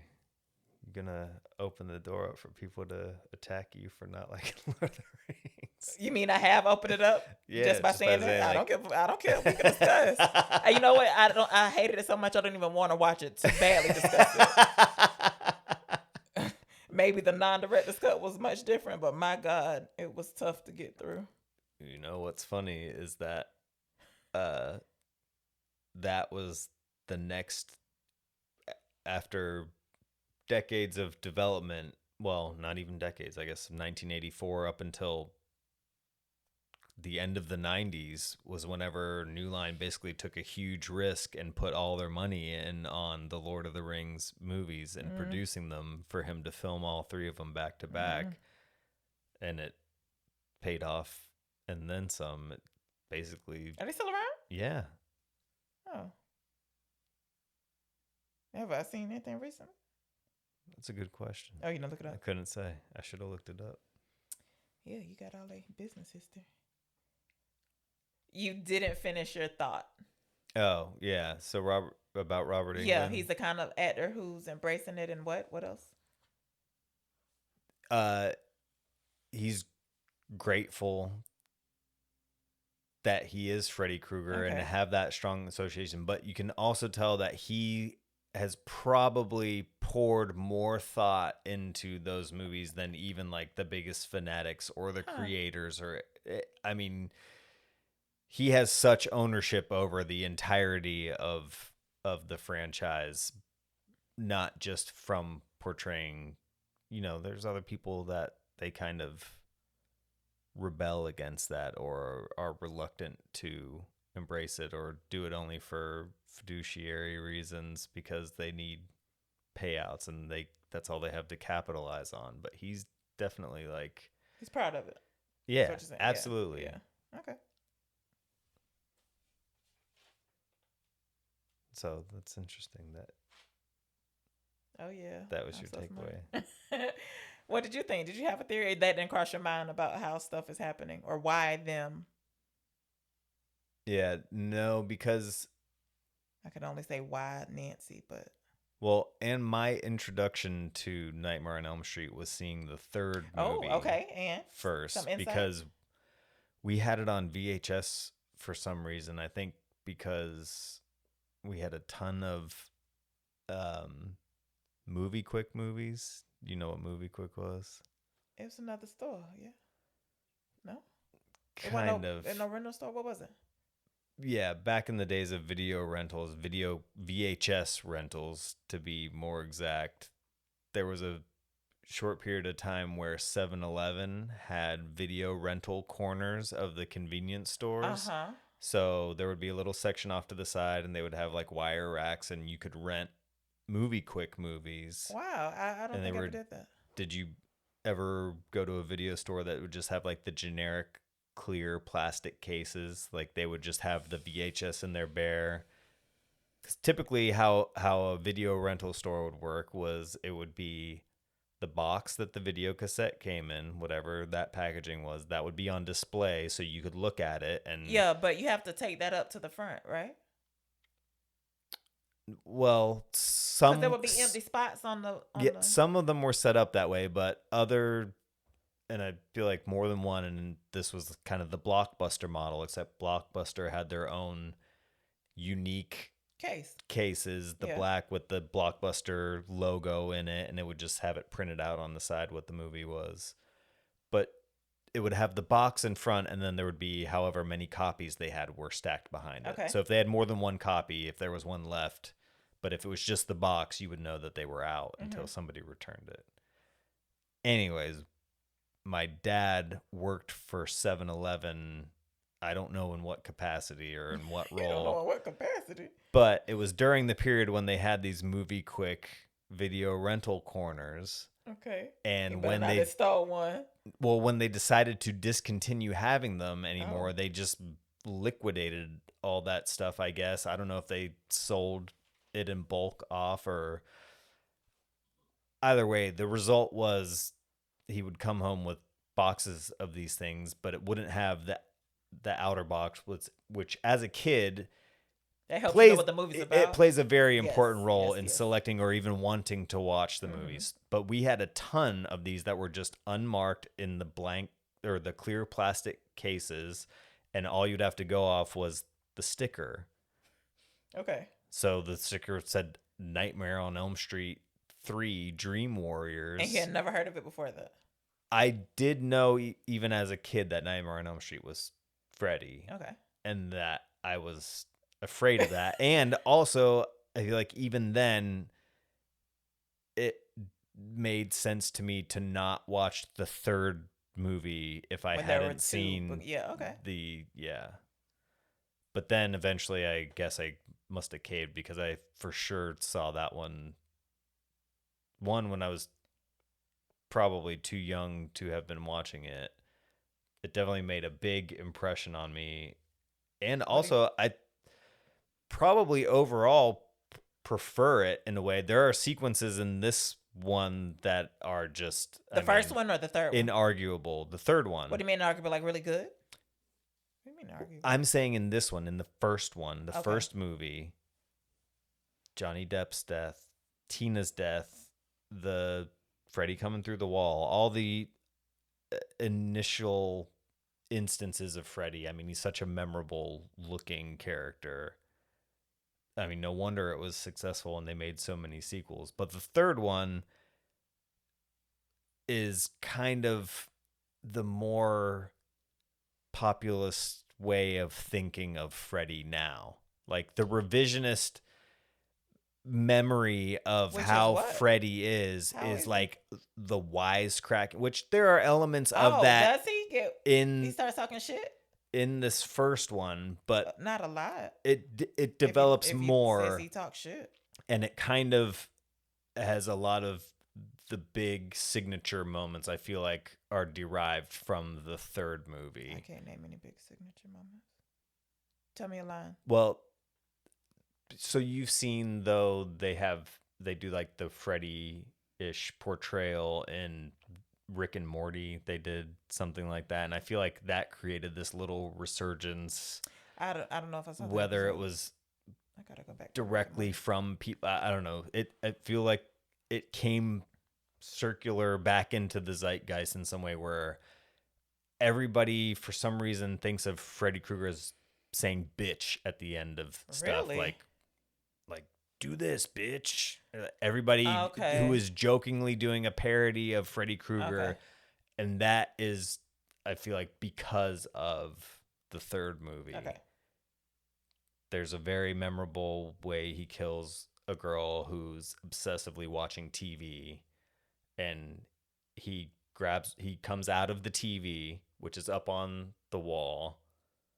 So a Freddy head comes out of the top of the TV, then arms come out the side and pick the girl up, and he says, "Welcome to prime time, bitch," and then shoves her head into What the does TV this have and to she do with the electrocutes first her. movie? What was your initial point?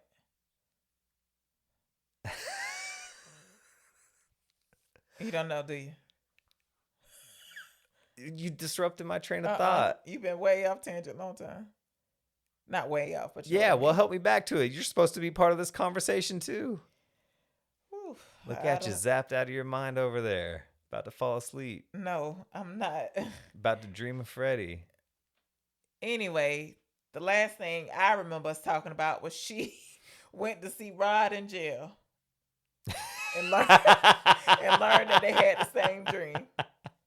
And then I asked you asked me, yeah. Oh, you got it now? Yeah. I asked you what your theory was on why how he was how was he able to control that they all had the dream around the same time? Yes. And so in the third one, the way it's portrayed, since that's the Here first we go. There we go. one that I saw, listening. it's called the Dream Warriors because they're all in an institution. And they're all a mental institution? Yeah. I mean, I don't know if that's an acceptable way of referring That to it sounds these days. very neutral. Mental institution. Well, what they call them? I don't know. An asylum rest or a place? psychiatric care center, or I don't know. What I said? Mental institution. I guess that sounds a little rough. Anyways, they all come together and realize Wait, pause. Just all the people that just happen to be there, or they're there because they keep having these crazy dreams? Yes, it's all related, and they all are talking about Freddy. They all realize they're all dreaming about Freddy, and then they decide to team up and all go to sleep at the same time and all fight Freddy in the dream. So, like, they try to gang up on Freddy and fight him together in their dreams. You sound like you really like this one. I just said before you disrupted my thought train that's what I liked. I liked the third one. I kind of prefer it overall, even though there are some good sequences in the first one. That's what you were saying. I think that all the standout sequences, and obviously you're not getting to the third one without having this strong foundation, but I have the bias of having seen the third one first, and when I was much younger. I didn't see Nightmare on Elm Street, the first one, until I was 20 or later than that even. Anyways, so that established in my mind that it was being a collectively shared experience, not that it was individual to one person. And Wes Craven said the inspiration to write the screenplay came from, I think he said Los Angeles Times. Either way, it was news articles about people having the same dream? People who died in their sleep. And it was some man or not a man, it was a boy who said to his parents, "I'm going to die? Terrified. I'm going to die in my sleep." And his father was a doctor and prescribed him like some sort of sleeping medication, or administered some sort of sleeping medication to him, and he died in his sleep. Because she gave him too much medicine? Because he freaked out while he was asleep and died, had cardiac arrest or something. I don't know. I don't have any information other than that. But he That's said it was upsetting. inspired by like a real story. Hmm. I mean, obviously not that he was killed by some boogeyman in yes, the yes. dreams, but he died in his sleep.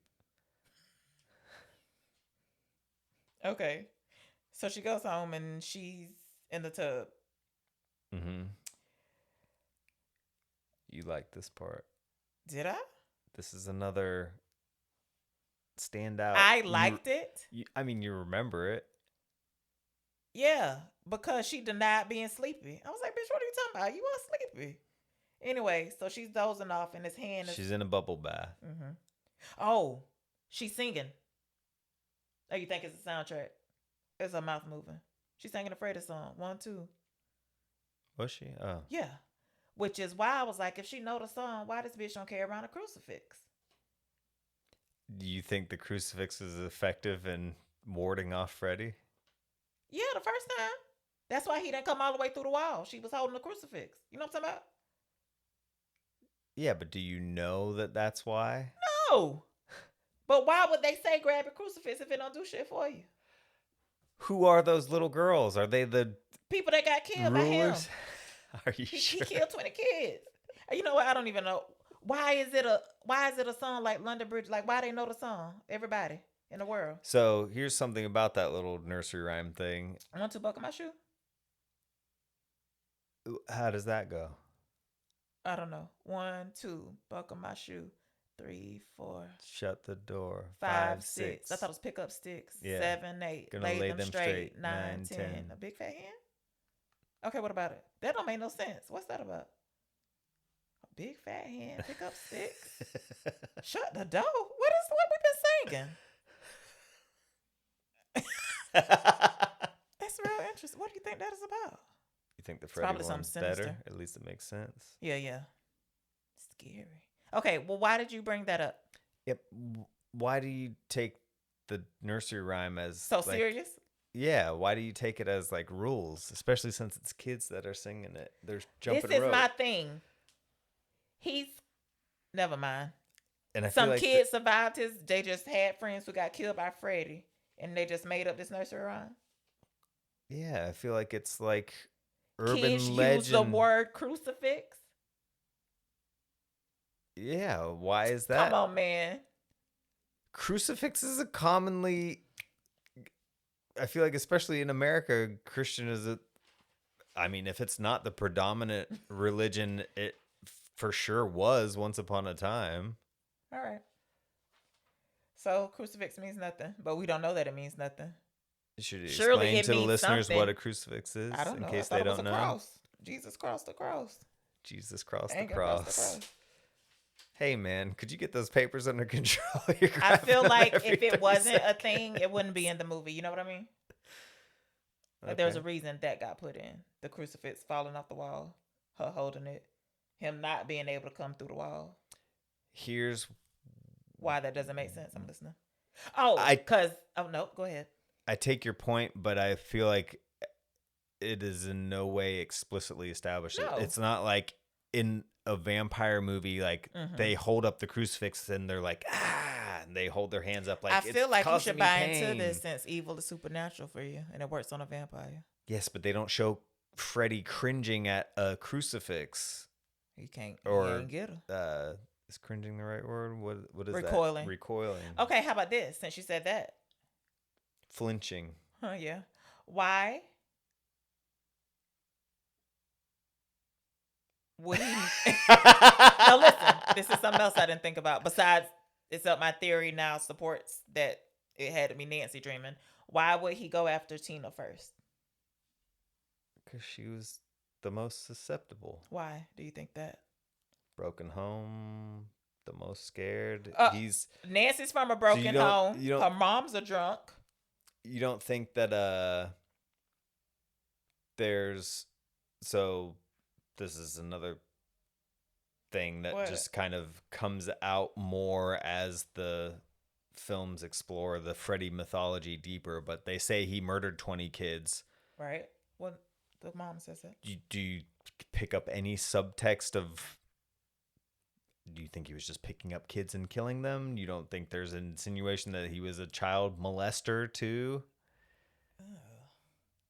This bath scene, his hand Okay. comes up Okay, between but her what legs. does this have to do with what I said? What do you mean with what you said? Why are you adding that he's a child molester to this? You're just saying because of the scene? Like, why did you bring that up? Like, I thought you were making a point to connect it to something I had said, but this is just a new point. I'm just introducing, this idea. This is something that they explore more in the other movies, but also Okay. it's implied here too. So you don't, nothing Okay, I believe that you. registers. I believe you. But I was waiting for you to connect it to the crucifix. I thought you were doing something there, but you were just on a tangent. No, just the idea of that nursery rhyme thing of like the urban legend, the myth making of Freddy being around. And also, I feel like it's only the kids in the dreams that are saying it. So, all right. If Freddy's objective is to terrorize these kids and eventually kill them, he's depicted as getting pleasure from the torture of the kids. It's like foreplay. Obviously, if he kills them, but there's something else occurring. So it's the intimacy. He's in their dreams, in their bed with them, infiltrating. Nothing. Is this not registering? You're not nodding, or you just? I'm listening. Okay. You said that you called them kids, and I was like, oh, wait. I mean, I know teenagers are still kids, but I was just wondering. You're picturing younger kids? Yes, because it was the younger kids singing not a nursery rhyme, but you know what it is. So I was like, why is he fucking with teenagers? But okay. Yeah, anyway. this all gets developed further on. down the line. I Okay. mean, in more detail. But again, this is all just getting expounded on. Go ahead. Interrupted me. I messed up your train of thought. Don't like it, do you? Yeah, you have been consistently doing it. Welcome to my world. I don't like it. It's Yeah. mundane. Yeah. Oh, it's mundane.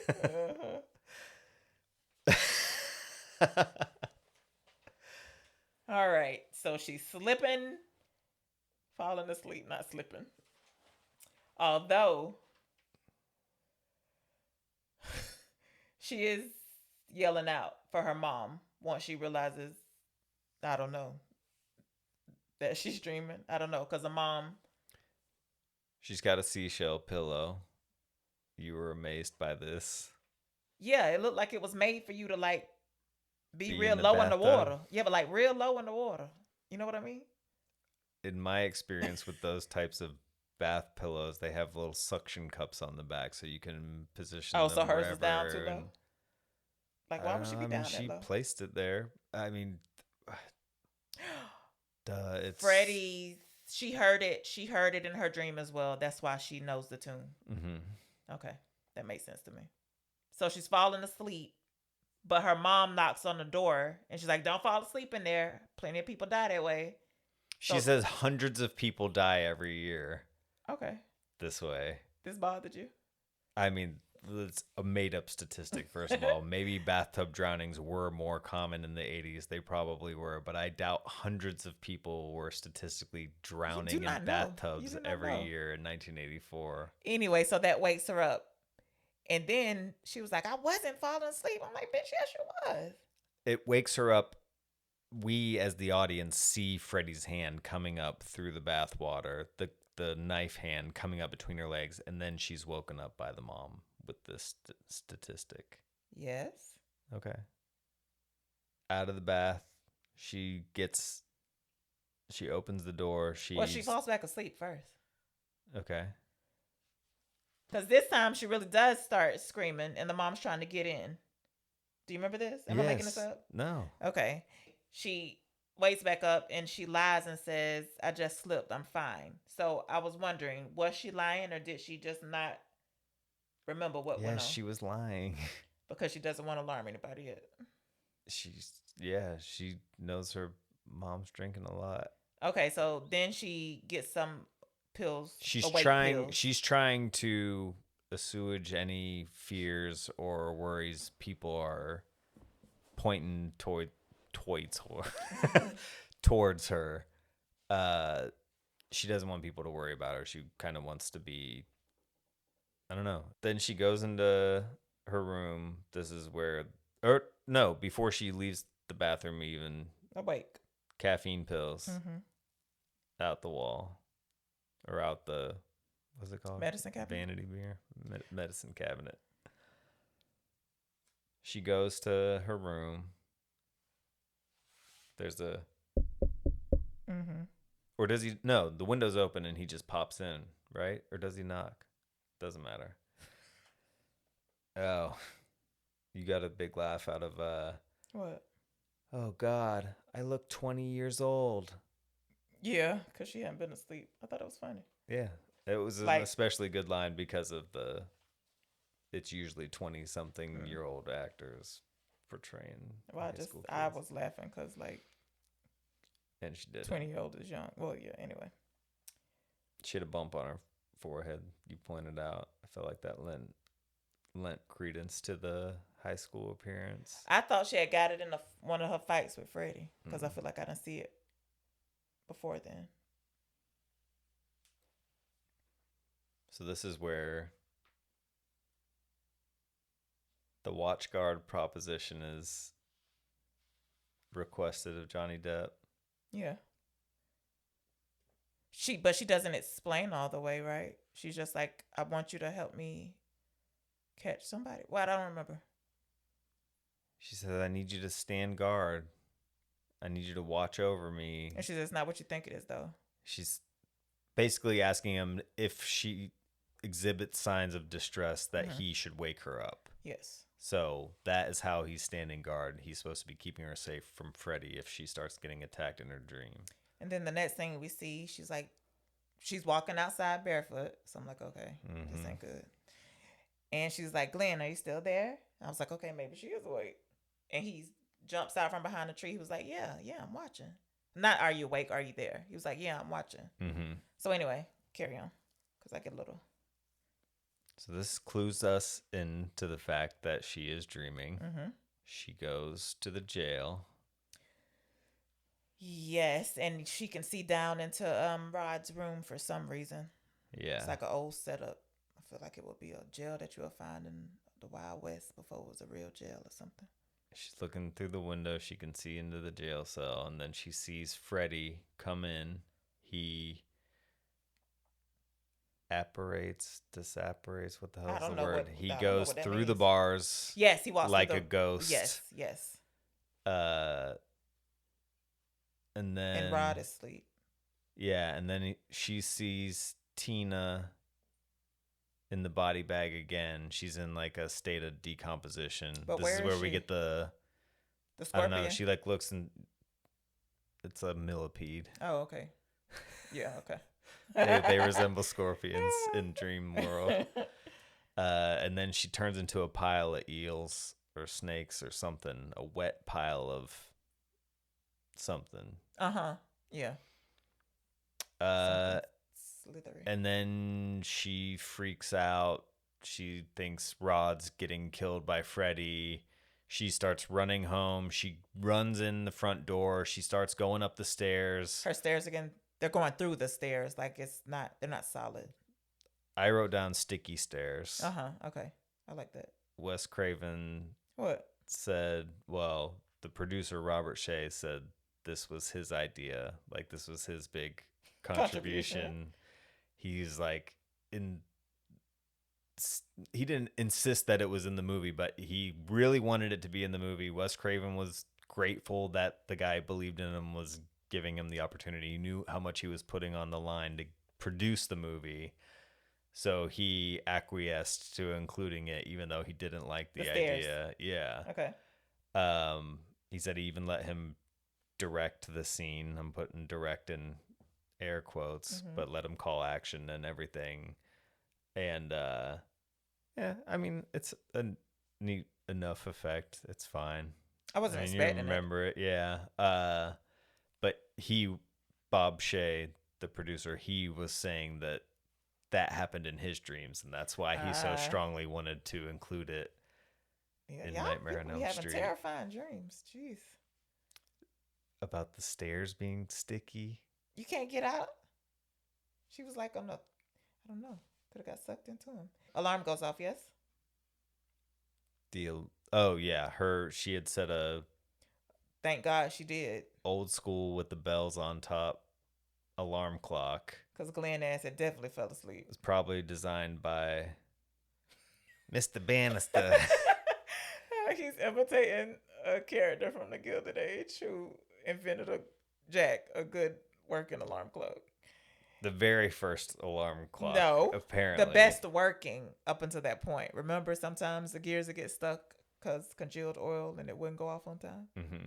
And what is he? What's the thing that he invents or includes? Something with the Beaters. F? Beaters. Yeah, his next invention he was working on was like beaters for a cake. What are you talking about? He's like the flange or the I don't something, know. the flicks, that the ain't... flip. That's not important. Oh, gee, Mr. Bannister. Anyways, Jack saves Nancy's life with his alarm clock. And I want to know what happened here. There was a feather floating when she looked at the window, and that gave her the idea. Never mind. I guess just because she woke up and saw him Rod in her dreams, that's why she wanted to go to the jail. Mm-hmm. But did he slash her pillow? He slashed her pillow in the dream. Okay. Because the feather was floating when she woke up. Okay. So they go to the jail. It's the middle of the night. And they're asking to see Rod. And yeah, Nancy and Glenn go there. And her daddy comes out the back. And she's like, what are you doing here? In this fucking line. I don't like unsolved murders, especially ones that my daughter, what do you say, messed up in. So mixed up in. Okay, whatever. So he was, I don't know. So he was there doing detective work. And so she was like, please just go check on him. And the man, so he asked for the keys. And the man was like, I don't even know where I put them. I'm like, what the fuck? What do you mean you don't know where you put the keys? That makes no sense to me, surely. And in the meantime, we're cutting between a scene of a sheet. Drug-addled young we don't know Latino man pretending to be Italian. Anyway. Portraying Rod.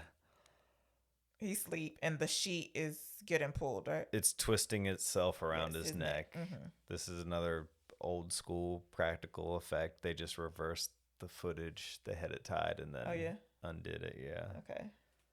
And they're at the door trying to get in with the keys. What? They get no. I was just gonna skip ahead a little bit. Like they get there too late. He gets strung up. But seconds before they open the door. Yeah, and it doesn't look like he gets choked out. It looks like he gets pulled up so hard that his neck snaps. Yeah. They didn't bother to show. I wanted to see what the people in real life saw the sheet wrapped around. Mm-hmm. Do you know what I mean? Because it was up around the top bars of the jail cell. Is it something he could have done by himself? Like, did it look believable as a suicide? Is what I'm asking. Because they didn't show how. They didn't show the entire investigation. Yeah. I'll show you. God damn it. I fucked up my own thing. I'll tell you what they did show. What? Rod's funeral. Then it cuts to Rod's funeral. What's your problem? There was no funeral for Tina. Yes, there was. Are you sure? I don't think there was. I don't think they show a funeral for Tina. Wait a minute. You're confusing me. They do the news coverage of Tina. Okay. She goes to school. Okay. She has the nightmare. Anyways, now we're at Rod's funeral. They have the priest is reading a passage. He makes a comment that Rod lived by the sword, die by the said sword. that? Yeah. Shut up. No, he didn't. Yes, he did. Those I was words. like, He used those words. I wrote down "live by the sword." I just I was struck first of all that we were at Rod's funeral. I was like, because he's being portrayed as the piece of shit that nobody liked, and they all Well, thought that he murdered Tina. She did. In the public's mind, though, he was the murderer of Tina, and yet there's a bunch of people there for his funeral. They don't believe it. They don't believe it. Well, they don't believe that Freddie is doing it.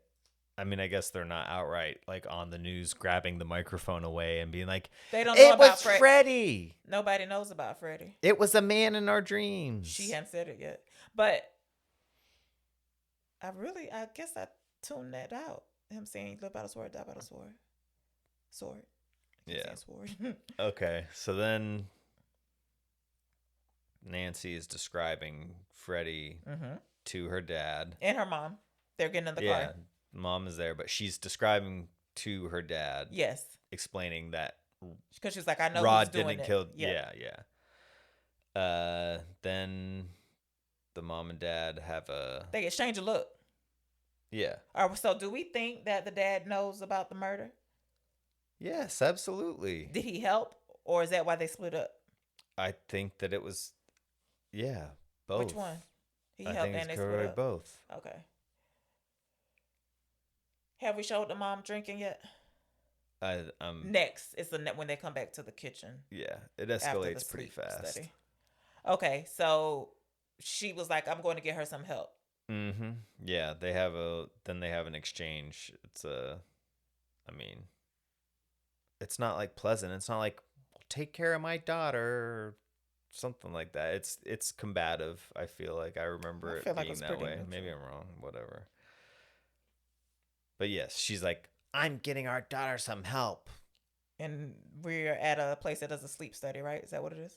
The KATJA, I don't know if that was Katya or I don't know if that was a name or an acronym. The Institute for Sleep Disorders.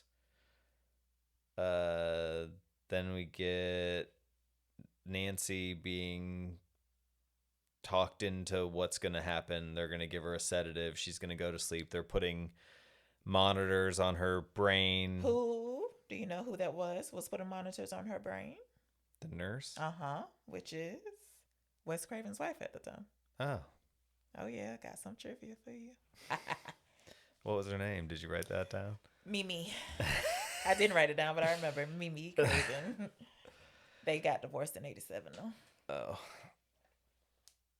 Okay, so the doctors in another room with the mom explaining. They're talking. Yeah, we're gonna monitor what this phase and sleep that. she's in. Do they? No, the mom says,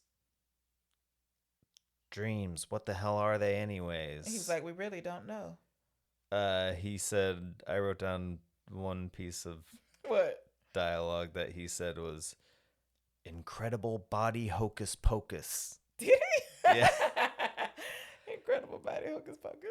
At which point I was like, something's going on here. Who is this guy? Okay. Because I looked him up. He looks familiar, yeah. Something about that line delivery struck me enough to where I was like, all right, I need to. Okay, and what'd you find?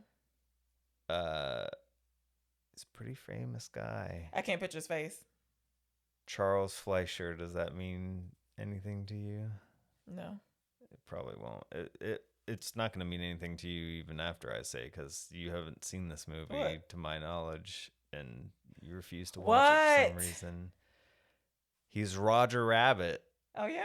Yeah. I never refuse to watch it. I want to watch it eventually.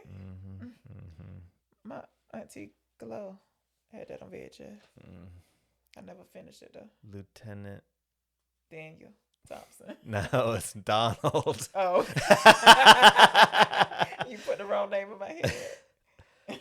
So he's explaining what phases she's going through as she's sleeping, because he's looking at the little... He's like, these numbers would be this if she were in this state. Do the sleep phases... No, I didn't think they progressed that quickly. I thought they're at least 60 minutes for some of them. I mean, if you've been up for days, I'm sure it alters the way that you slip in and out of your sleep rhythms. But Where has she already said? Oh, no. At some point to somebody, she says, I've been awake for 7 days. yeah, she said it to Glenn on the phone. But we haven't got to that yet.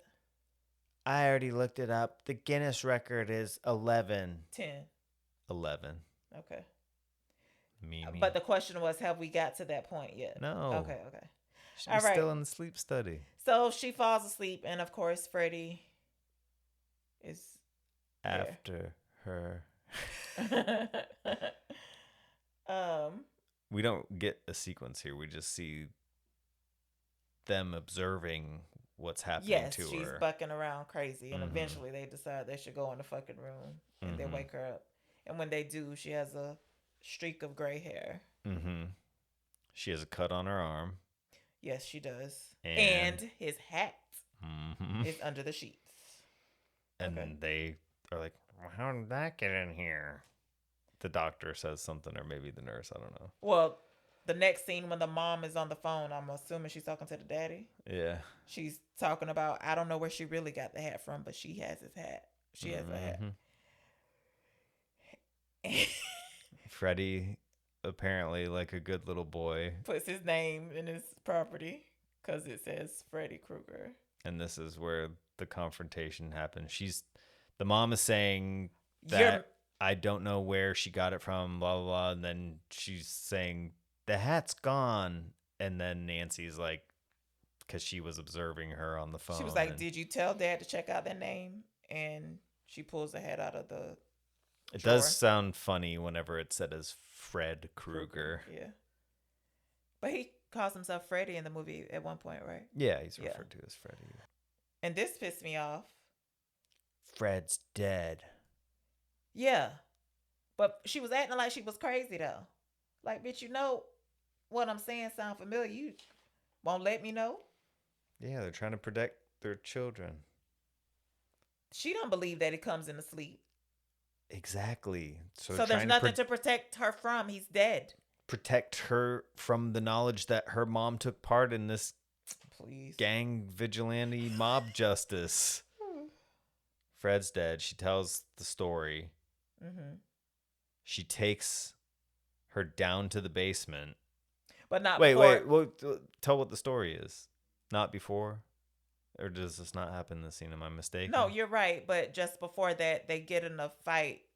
And the daughter's like, maybe I should grab the bottle and veg out with you. Because at this point, we don't know the mom's alcoholic. And she always has a big ass bottle of vodka. And Nancy throws it on the ground and it breaks. Okay, go ahead. So then she takes her downstairs. She's telling the story. What's the story? From what I remember, I forgot to look this up. Fred Krueger was a child killer. He killed about 20 kids. But somebody forgot to sign a search warrant and he got let go. The lawyers got fat. The judge got famous. I don't understand. Please, like the lawyers got rich off the case. The judge got famous. How, when they didn't finish it, he got off? Yes, exactly. I feel like that would happen after. No, I don't understand the sequence of events. Infamous? Would that have That would have made been it better. Jesus Christ. Anyway, so she said a group of parents got together, followed him or found him at a boiler room where he would take the kids. Where is this boiler room? What does the boiler room do? It's the hot spot. What's the boiler room do? The boiler room heats the building in the winter. Right.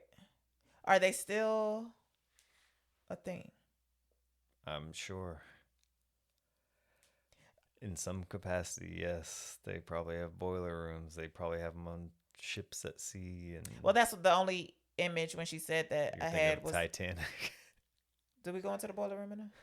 Yes. Okay, that, but also, also another shit movie that I didn't finish because it was pissing me off. There was a dude in the boiler room. Okay. Anyway, they followed him and they poured out some gasoline in there or whatever around the building. They set him on fire. Freddie never regained his sense of smell after he had COVID, so he couldn't smell the gas. Okay. But for some reason, they took his his knife hand because the mama wraps it. I don't understand. She was Why? the lucky one out of the gang that got to keep Why it. would you want that? Let it And burn. I guess the leather doesn't burn in a fire. So then she's back with Glenn. They're on the bridge. She's been reading a book about survivorship or surviving. Well, What's it called? he's waxing poetic about. Before you say that, could you answer my question? What kind of book did she say she was? Booby traps and improvised anti-personnel devices. Thank you. Go ahead with Glenn. Why am I responsible for knowing You're what not, the book but since was? I didn't know it, I asked.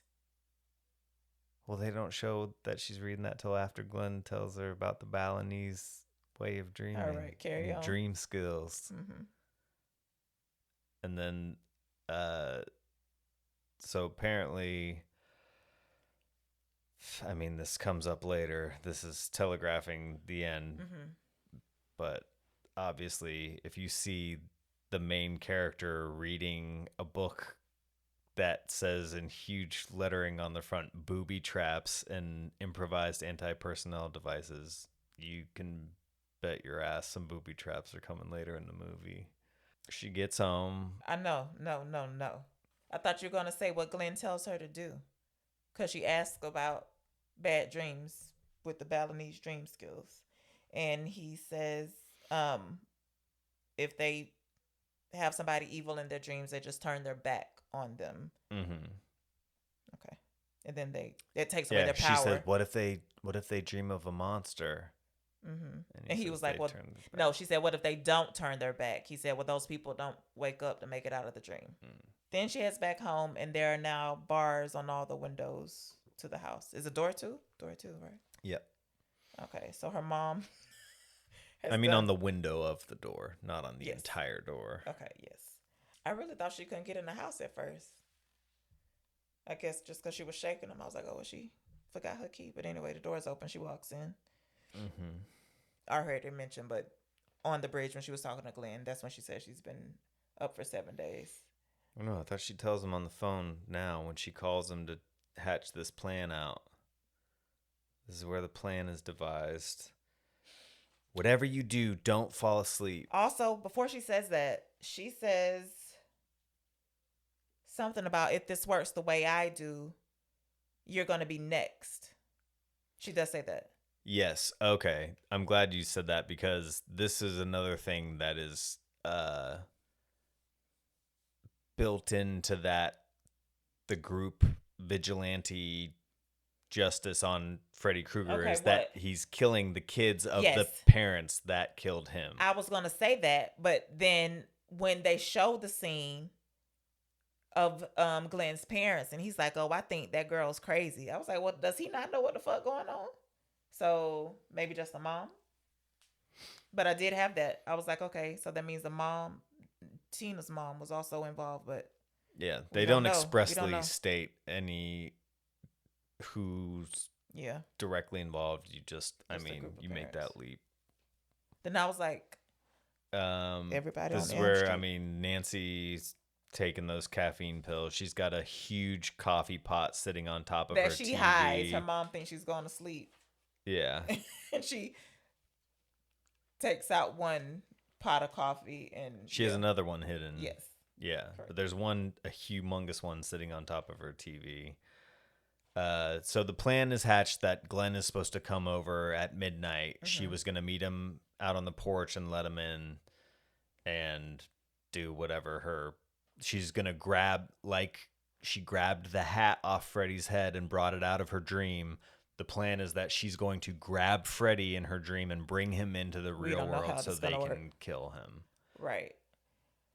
Okay, so we show Glenn in his room, headphones on, and the TV's on, but it's muted, I guess. I thought I recognized Glenn's mom. I'm like, I know her. She's somebody. Yeah. Nope. I looked her up. Really? Wasn't never in hardly anything. Just, she must look like somebody. Yeah, she resembles somebody, and I could not put my finger on who.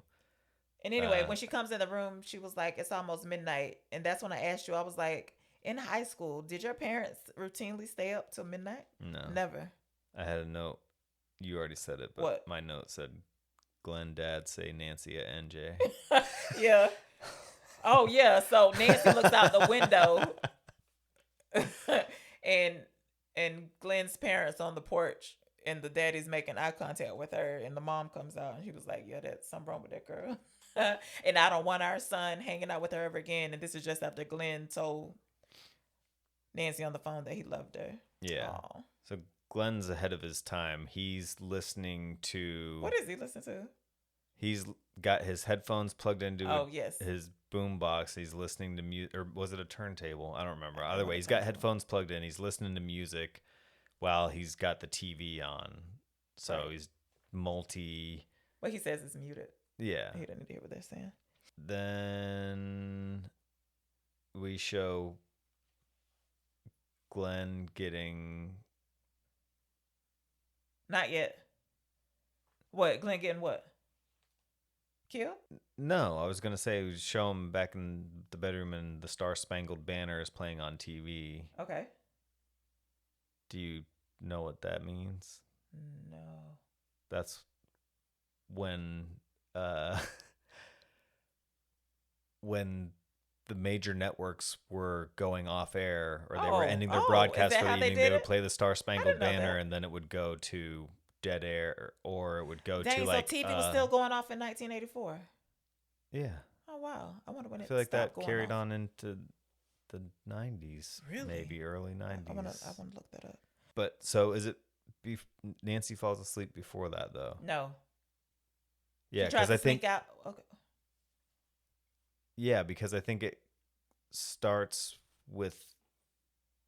Oh no, you're right. She stays up until after. Never mind. Okay, I just had notes about her room before Glenn. Okay.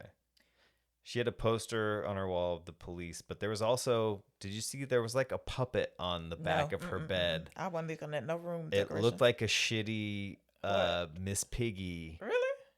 Muppet puppet style, like not a foam like the Muppets, but it looked like a, I don't know, it looked to me like a hand puppet, sock puppet, Miss Piggy thing. Anyways, it struck me enough to write it down. So she tries to sneak out. Well, she opens the door and her mom is in the hallway by the linen closet drinking vodka. So she can't sneak out right away. You know what I'm talking about? I thought she's asleep on the couch with the bottle on her chest and she's going lock, lock, lock. That's when she makes it downstairs, which isn't yet. We have to do the phone call first. Okay. Right? Well, yeah, that's what she's trying to call over there and nobody picks up. And then No, they do pick up. who picks up? The parents. Okay. So before all this, the mom comes into Glenn's room and says it's almost midnight. Yeah, you said this already. Yes. And then at that point, I'm thinking, like, if it's almost midnight and you know you sleepy, like, stand up and do an activity. You know what I mean? Yeah. But he just lays back down again like a crazy. Nancy calls. He also has said earlier that he has been exhibiting no problems sleeping at all, no nightmares. Well, I don't know. I thought there was one time towards the beginning, I thought at school, or was it just...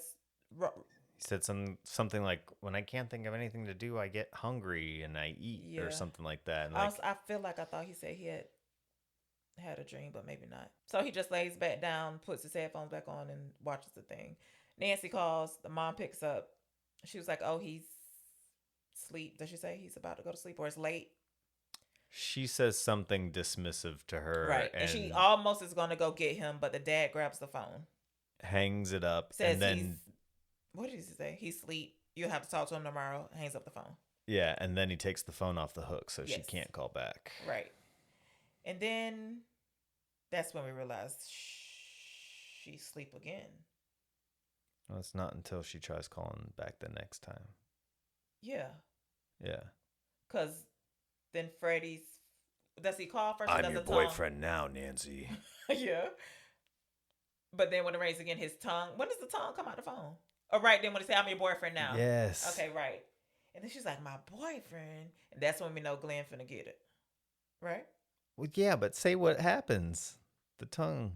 Say what it is. She looks down at the receiver of the phone has turned into the bottom half of Freddy's face and his tongue's sticking out and he's licking all over her face. Okay. Star Spangled Banner on TV. He's asleep. They go off the air, so we know it's midnight and we know he's not coming out to help Nancy. And all I thought was he got killed fast as fuck. Like I thought it was gonna be drawn out, but he just like swallows him from under the mattress. Do you know? Right? Is that how to describe it? From through the center of his mattress and sucks him down into the bed. And the TV, does the TV go down too? Everything does. Pulls, because he's got the headphones on, it pulls the boombox into there. The TV goes in there. His whole body goes in there. And this is, again, they use the rotating set again, because after he gets sucked into the bed, then the geyser of blood shoots up to the ceiling. Do you remember what station the TV or the radio, whatever he's listening to? Do you remember what station it was? I was like, oh, that's neat. No, they said the call letters, but KRGR. I was like, Kruger, right? Oh. But yeah. I don't know. No, Surely. I Yes, didn't it write was it down. KRGR. So is she looking out the window at this point? She tries to go downstairs? I mean, this is another standout, memorable death. Not just because it's Johnny Depp, but because, I mean, it is, what is it? 8 liters of blood? How much blood is in the human body? I mean, this is gallons flowing out. And again, they use the same thing for when they did Tina's death and they have the rotating set. So what happens is Johnny Depp and everything else gets sucked into the bed. And then the set was rotating, so they switched it out, and through that same hole, they started funneling in the gallons of red water, basically to be blood, which they did a good job with. Well, they didn't account for, because of the rotating set, whenever all the blood was coming out, they said that it threw the weight off because it was so much weight and it was hitting that bottom part of the set, so stuff started shifting, and also there was a light socket in the top, so as soon as the water hit, the guy who was dumping it from inside the hole, I guess, started getting, he didn't die or get hurt, but he got an electric shock.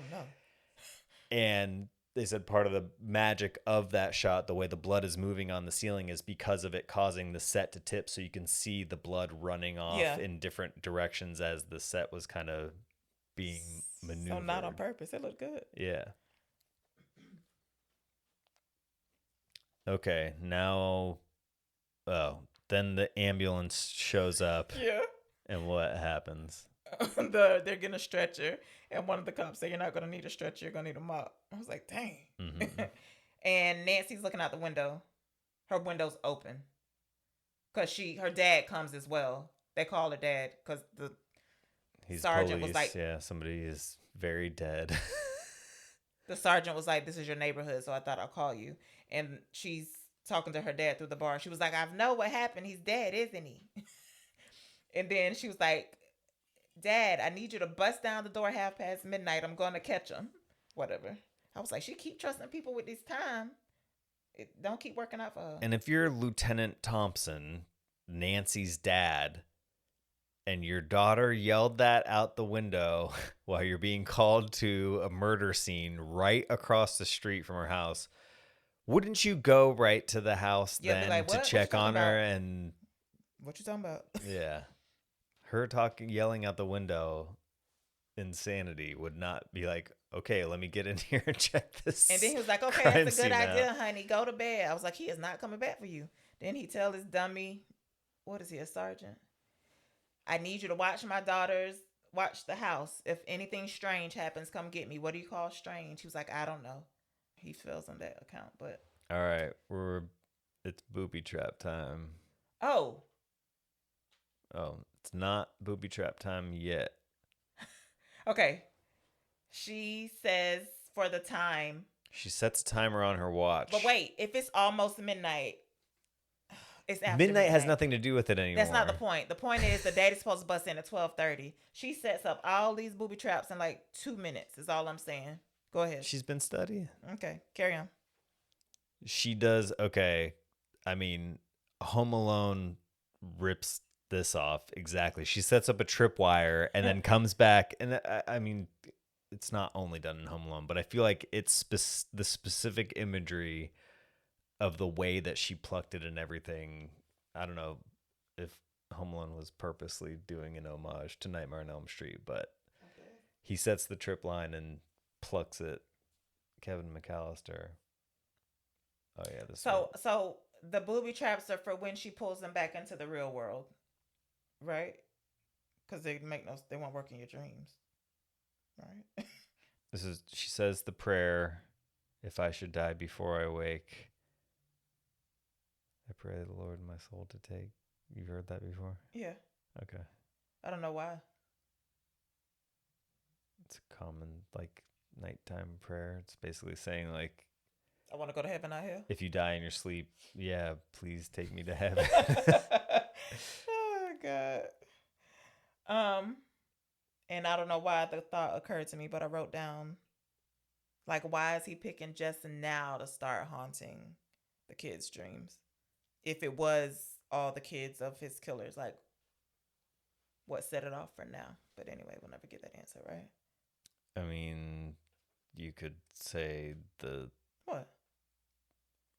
rite of passage thing or the maturation, the hormones changing. There's Okay. always that Okay.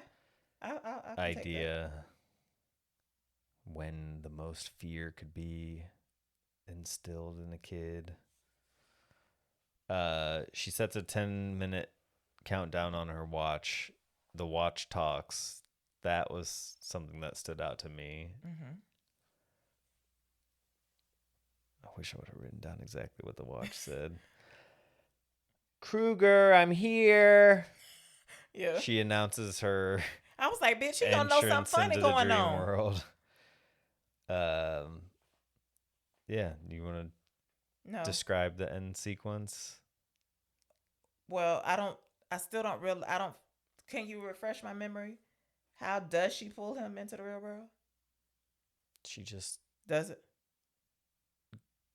she times it out so that she grabs onto him when the When the timer timer wakes her goes up off? in the Okay, real world. okay. So she comes out of the dream, and then now he's in her house for real. Okay, so she runs out the bedroom and ties a rope to the doorknob. This is for the mallet to come down and hit him when he opens the door.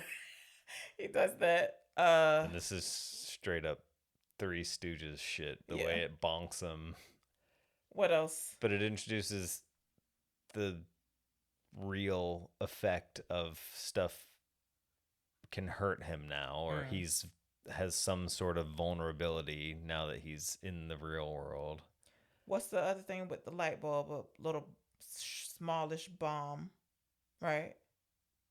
Yeah, she sets up a bomb in the light bulb, so when he hits the tripwire, it makes the light turn on and explode. I'm pretty sure that was it. And there's one more. And then he catches on fire from that. And but how does he get down? That was downstairs. Remember, he acts like he's not there or something. I don't know. But anyway, they end up downstairs. There's a fire. And then she starts yelling out the window to the lieutenant. No, the sergeant that's watching her. What is she saying? Come get him? Yeah, she's screaming. The sergeant basically calling for attention. Says something nonsensical. Yeah. Like, calm down or something. And then eventually he was like, oh, I guess I better go get the lieutenant. It's like, Jesus fucking Christ. So the lieutenant comes out. How does he get in the house? Do they bang it down? Yeah. Kicks the door in. Maybe he's got a spare key. No, I think. Oh, we skipped one part. It doesn't matter. You mentioned it. But at one point when she does try to leave, the mom is on the sofa. And there's a lock that you have to have a key for. So she can't go try to save Glenn before he gets killed. All right. So they get in. She was like, I set him on fire. And they go downstairs. Freddy Krueger gets set on fire. He goes up and down the stairs. He chases her back up into the bedroom, and this is when She employs the Balinese fighting technique in her dream. She turns her back on him, and he... No, I need something with the mother first. Okay. What do you need with the mother? That's what I'm at. You before she turns her back. Oh, the mother gets sucked into the bed. Okay. I was on making sure. fire. Okay. Then she turns her back. She was like, I know the secret, Freddie. And she turns her back, and she was like, I take back all. And then she turns back around to talk to him. I was like, you ain't doing this right. She's like, I take back any power I ever But she gave turns to around you. to talking to him. So I was like, you're not doing this right. He was like, you what? And she grabs the doorknob. And then what? She turns away from him. She literally turns her back on him. He lunges towards her, and as she stops giving him any credence, he dissolves. With the mom, though. That's when I thought the mom got sucked into the bed. Hmm. Because the daddy comes back up to witness that. And she's like, now do you believe me? Yeah, that's right. And then the other lieutenant, the sergeant, comes up and was like, we've got the fires out. And then he was like, what's going on? He was like, I don't know. I'm like, bitch, you saw the same thing she saw. The mama that got sucked into the mattress.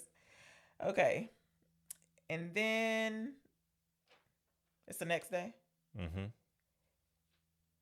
Nancy is leaving the house. Mm-hmm. Her mom is on the porch with her. She's Yep. like, you know what? I feel like I'm going to stop drinking. It's like, okay. Glenn, Pulls up in his red Rod, convertible. and In Tina his red rod. pull up in the car, and Nancy's getting in. Next thing we know, the door's locked, and nobody can get That out. convertible Yes. top closes. And it's red and green, like Freddy's sweater. So Wes Craven said that he chose those colors because The contrast? What? okay, Catch a guy, find your notes, you little dumb baby. Oh. It's difficult to see them side by side. Like it's I don't understand. painful. It's painful to him. Not Contrast in painful, color? but the Analogous. Write down the term. They're analogous colors. Analogous. No. Complementary? No. No.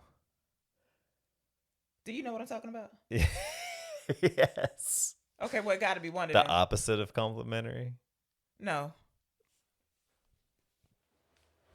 Complementary means they're across from each other on the color wheel, right? Complementary means they go together. Forget what you think complementary means. I've forgotten it. In relation to the color wheel, do you know what? Let me hold your phone.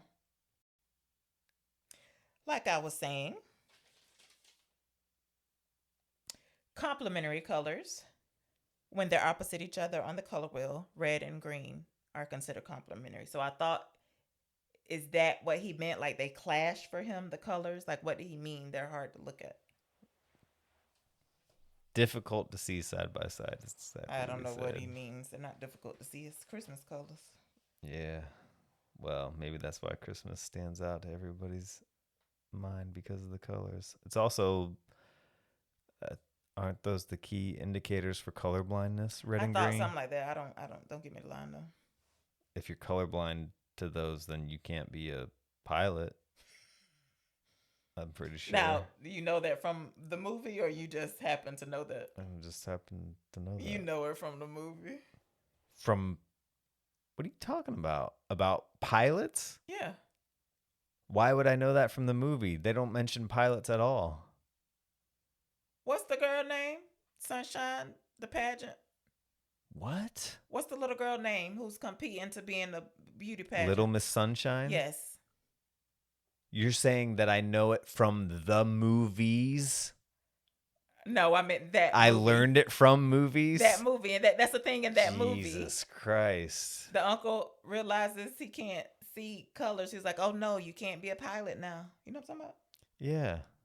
Okay, but you just happen to know it. You can't be a pilot. So you're That's only saying knowledge that I have. I for sure learned that fact I was from more that asking. movie?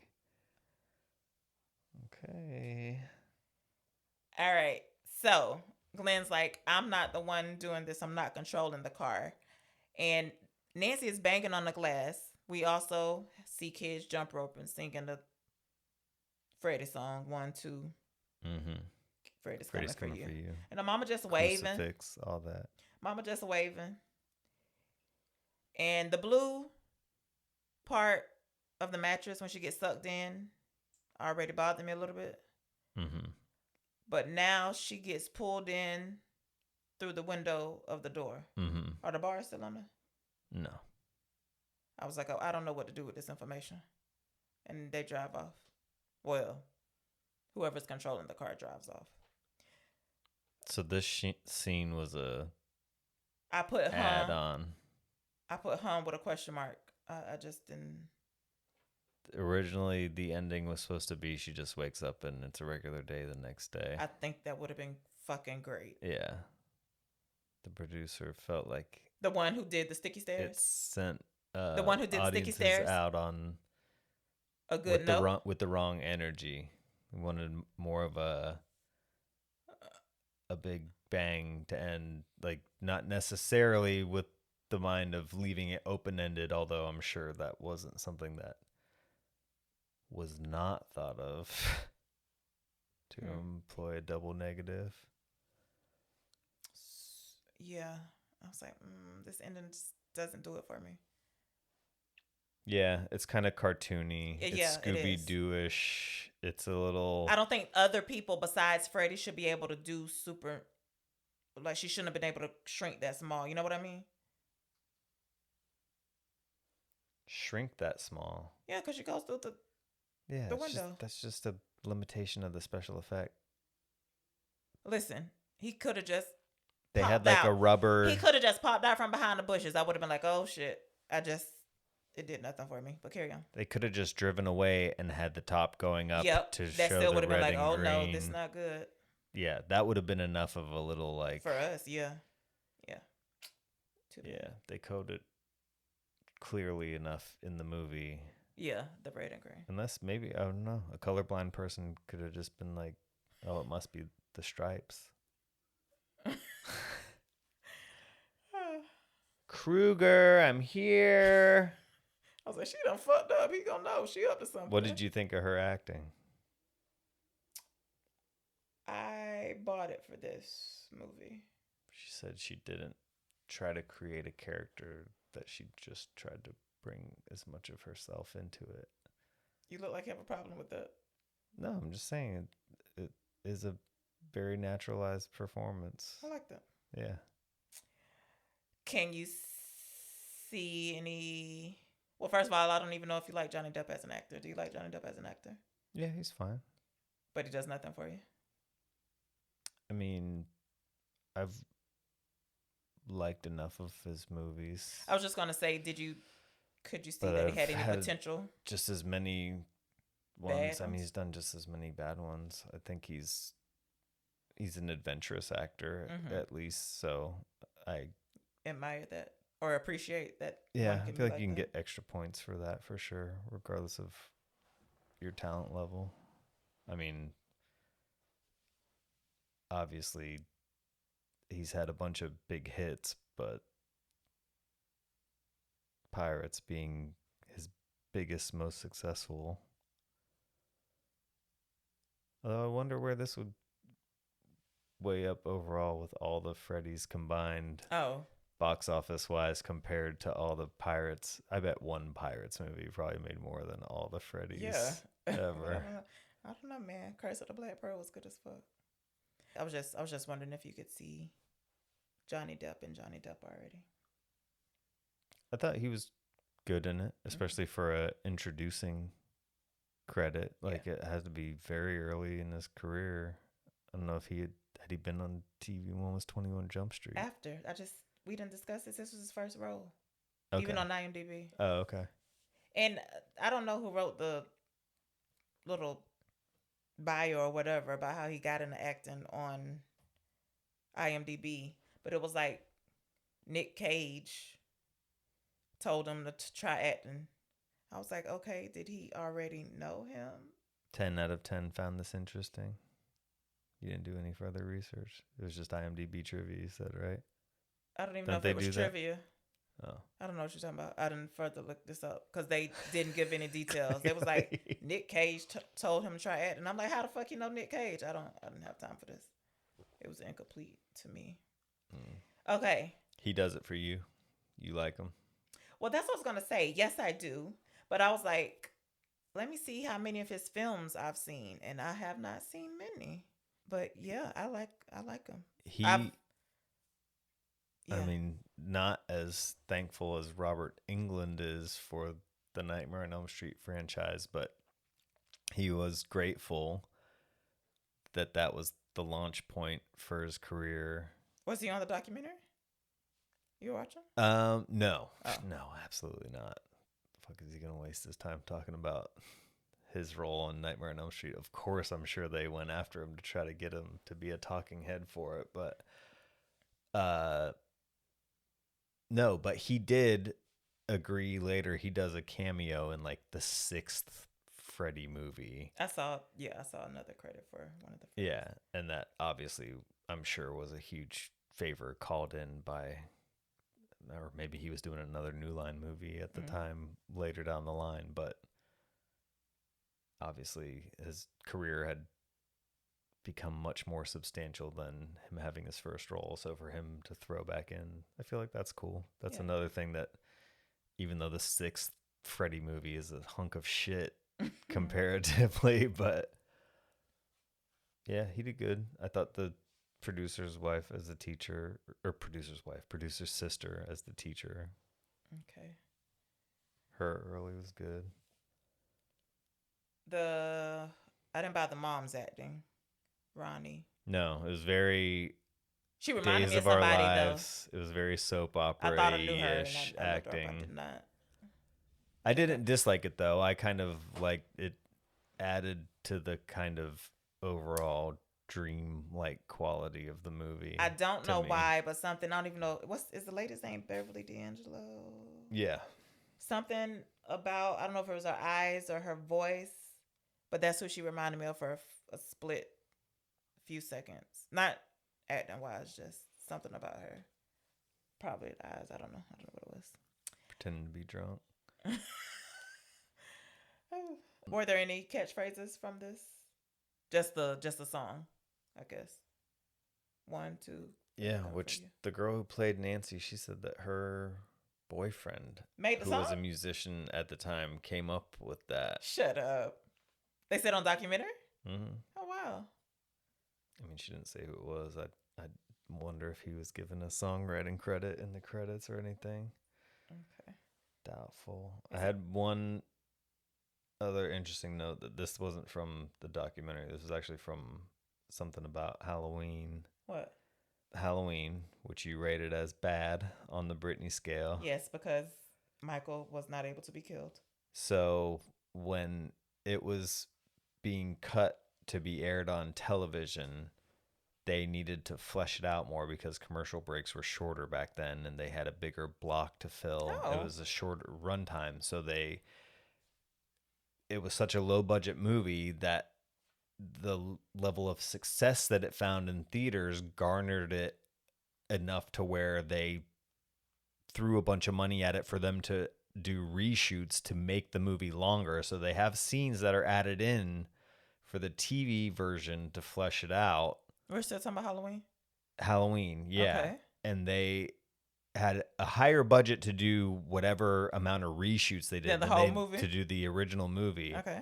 But one of the scenes that they reshot to add in is of Lori going home, and it's more of her at home. Like, they have the one scene of her looking out the window Yeah. and seeing Michael. And, well, there's another scene where she is taking a shower and gets ready, and it's showing more of like the exterior of the front of the house. And it was the same house where they shot Nightmare on Elm Street. Oh, neat. Yeah.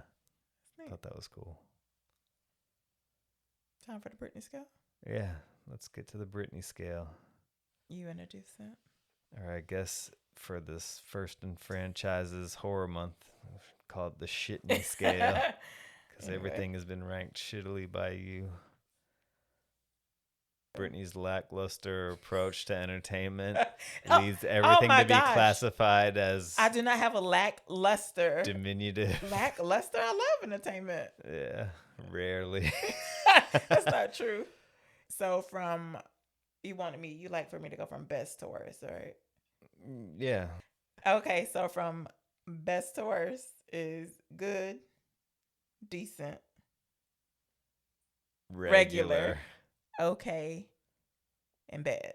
This is your scale based Yeah. on your Well, common You're reactions the one to who films. noticed I had common. You can It's not remember just films, it's that anything. the middle one is like Wednesday is the longest day of the week to So spell. decent is So the longest regular. one. Oh, regular. Jesus Christ. The Britney scale, y'all. So I'm torn. I'm torn because Torn like a nightgown. I'm torn because I like the concept of the dream thing, being able to get killed in your dreams. Like I really like that. Mm-hmm. Not with evil being relegated to the supernatural.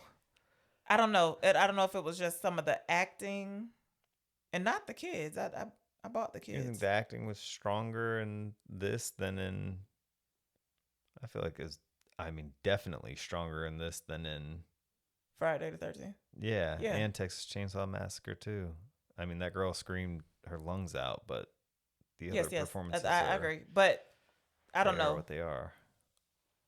Just the mama acting like she was crazy when she knew what was going on. I don't know. Anyway, I'm torn between bad and okay. Okay. So let's give it a bad / okay. A bouquet. Okay. Yeah. What about you?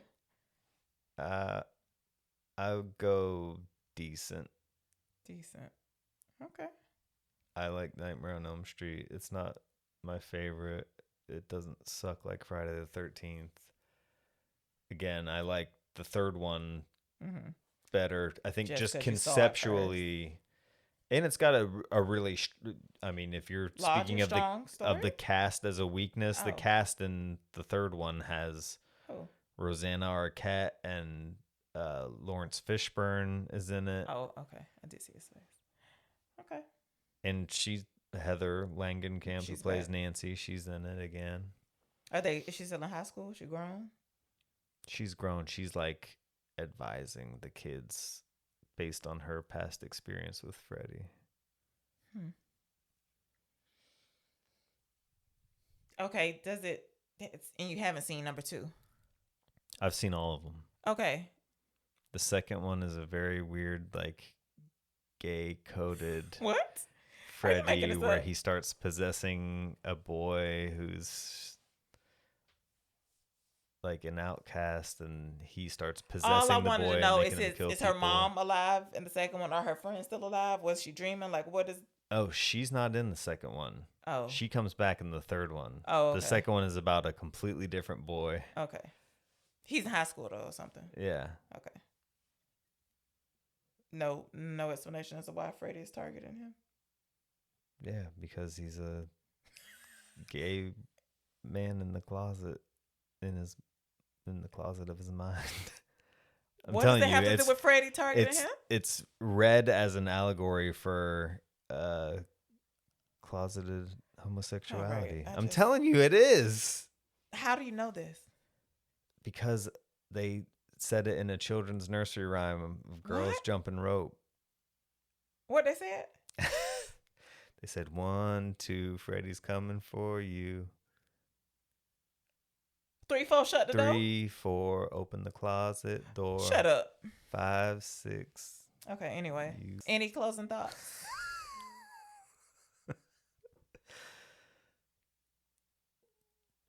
I feel like it's kind of was the first one to pivot, or I don't know, made the strongest and best pivot into being a parody of itself, to where it kind of carved a path to where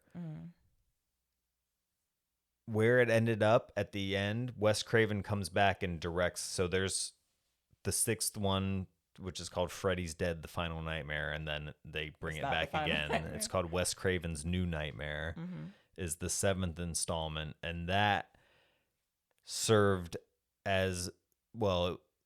There might have been one movie in between, but that was the precursor for Scream of introducing a meta narrative into a horror movie. What do you mean a meta narrative? Like, New Nightmare is Wes Craven is in it, and and Nancy is in it, but she's playing she's herself. She's Heather Langenkamp. She's supposed to be herself.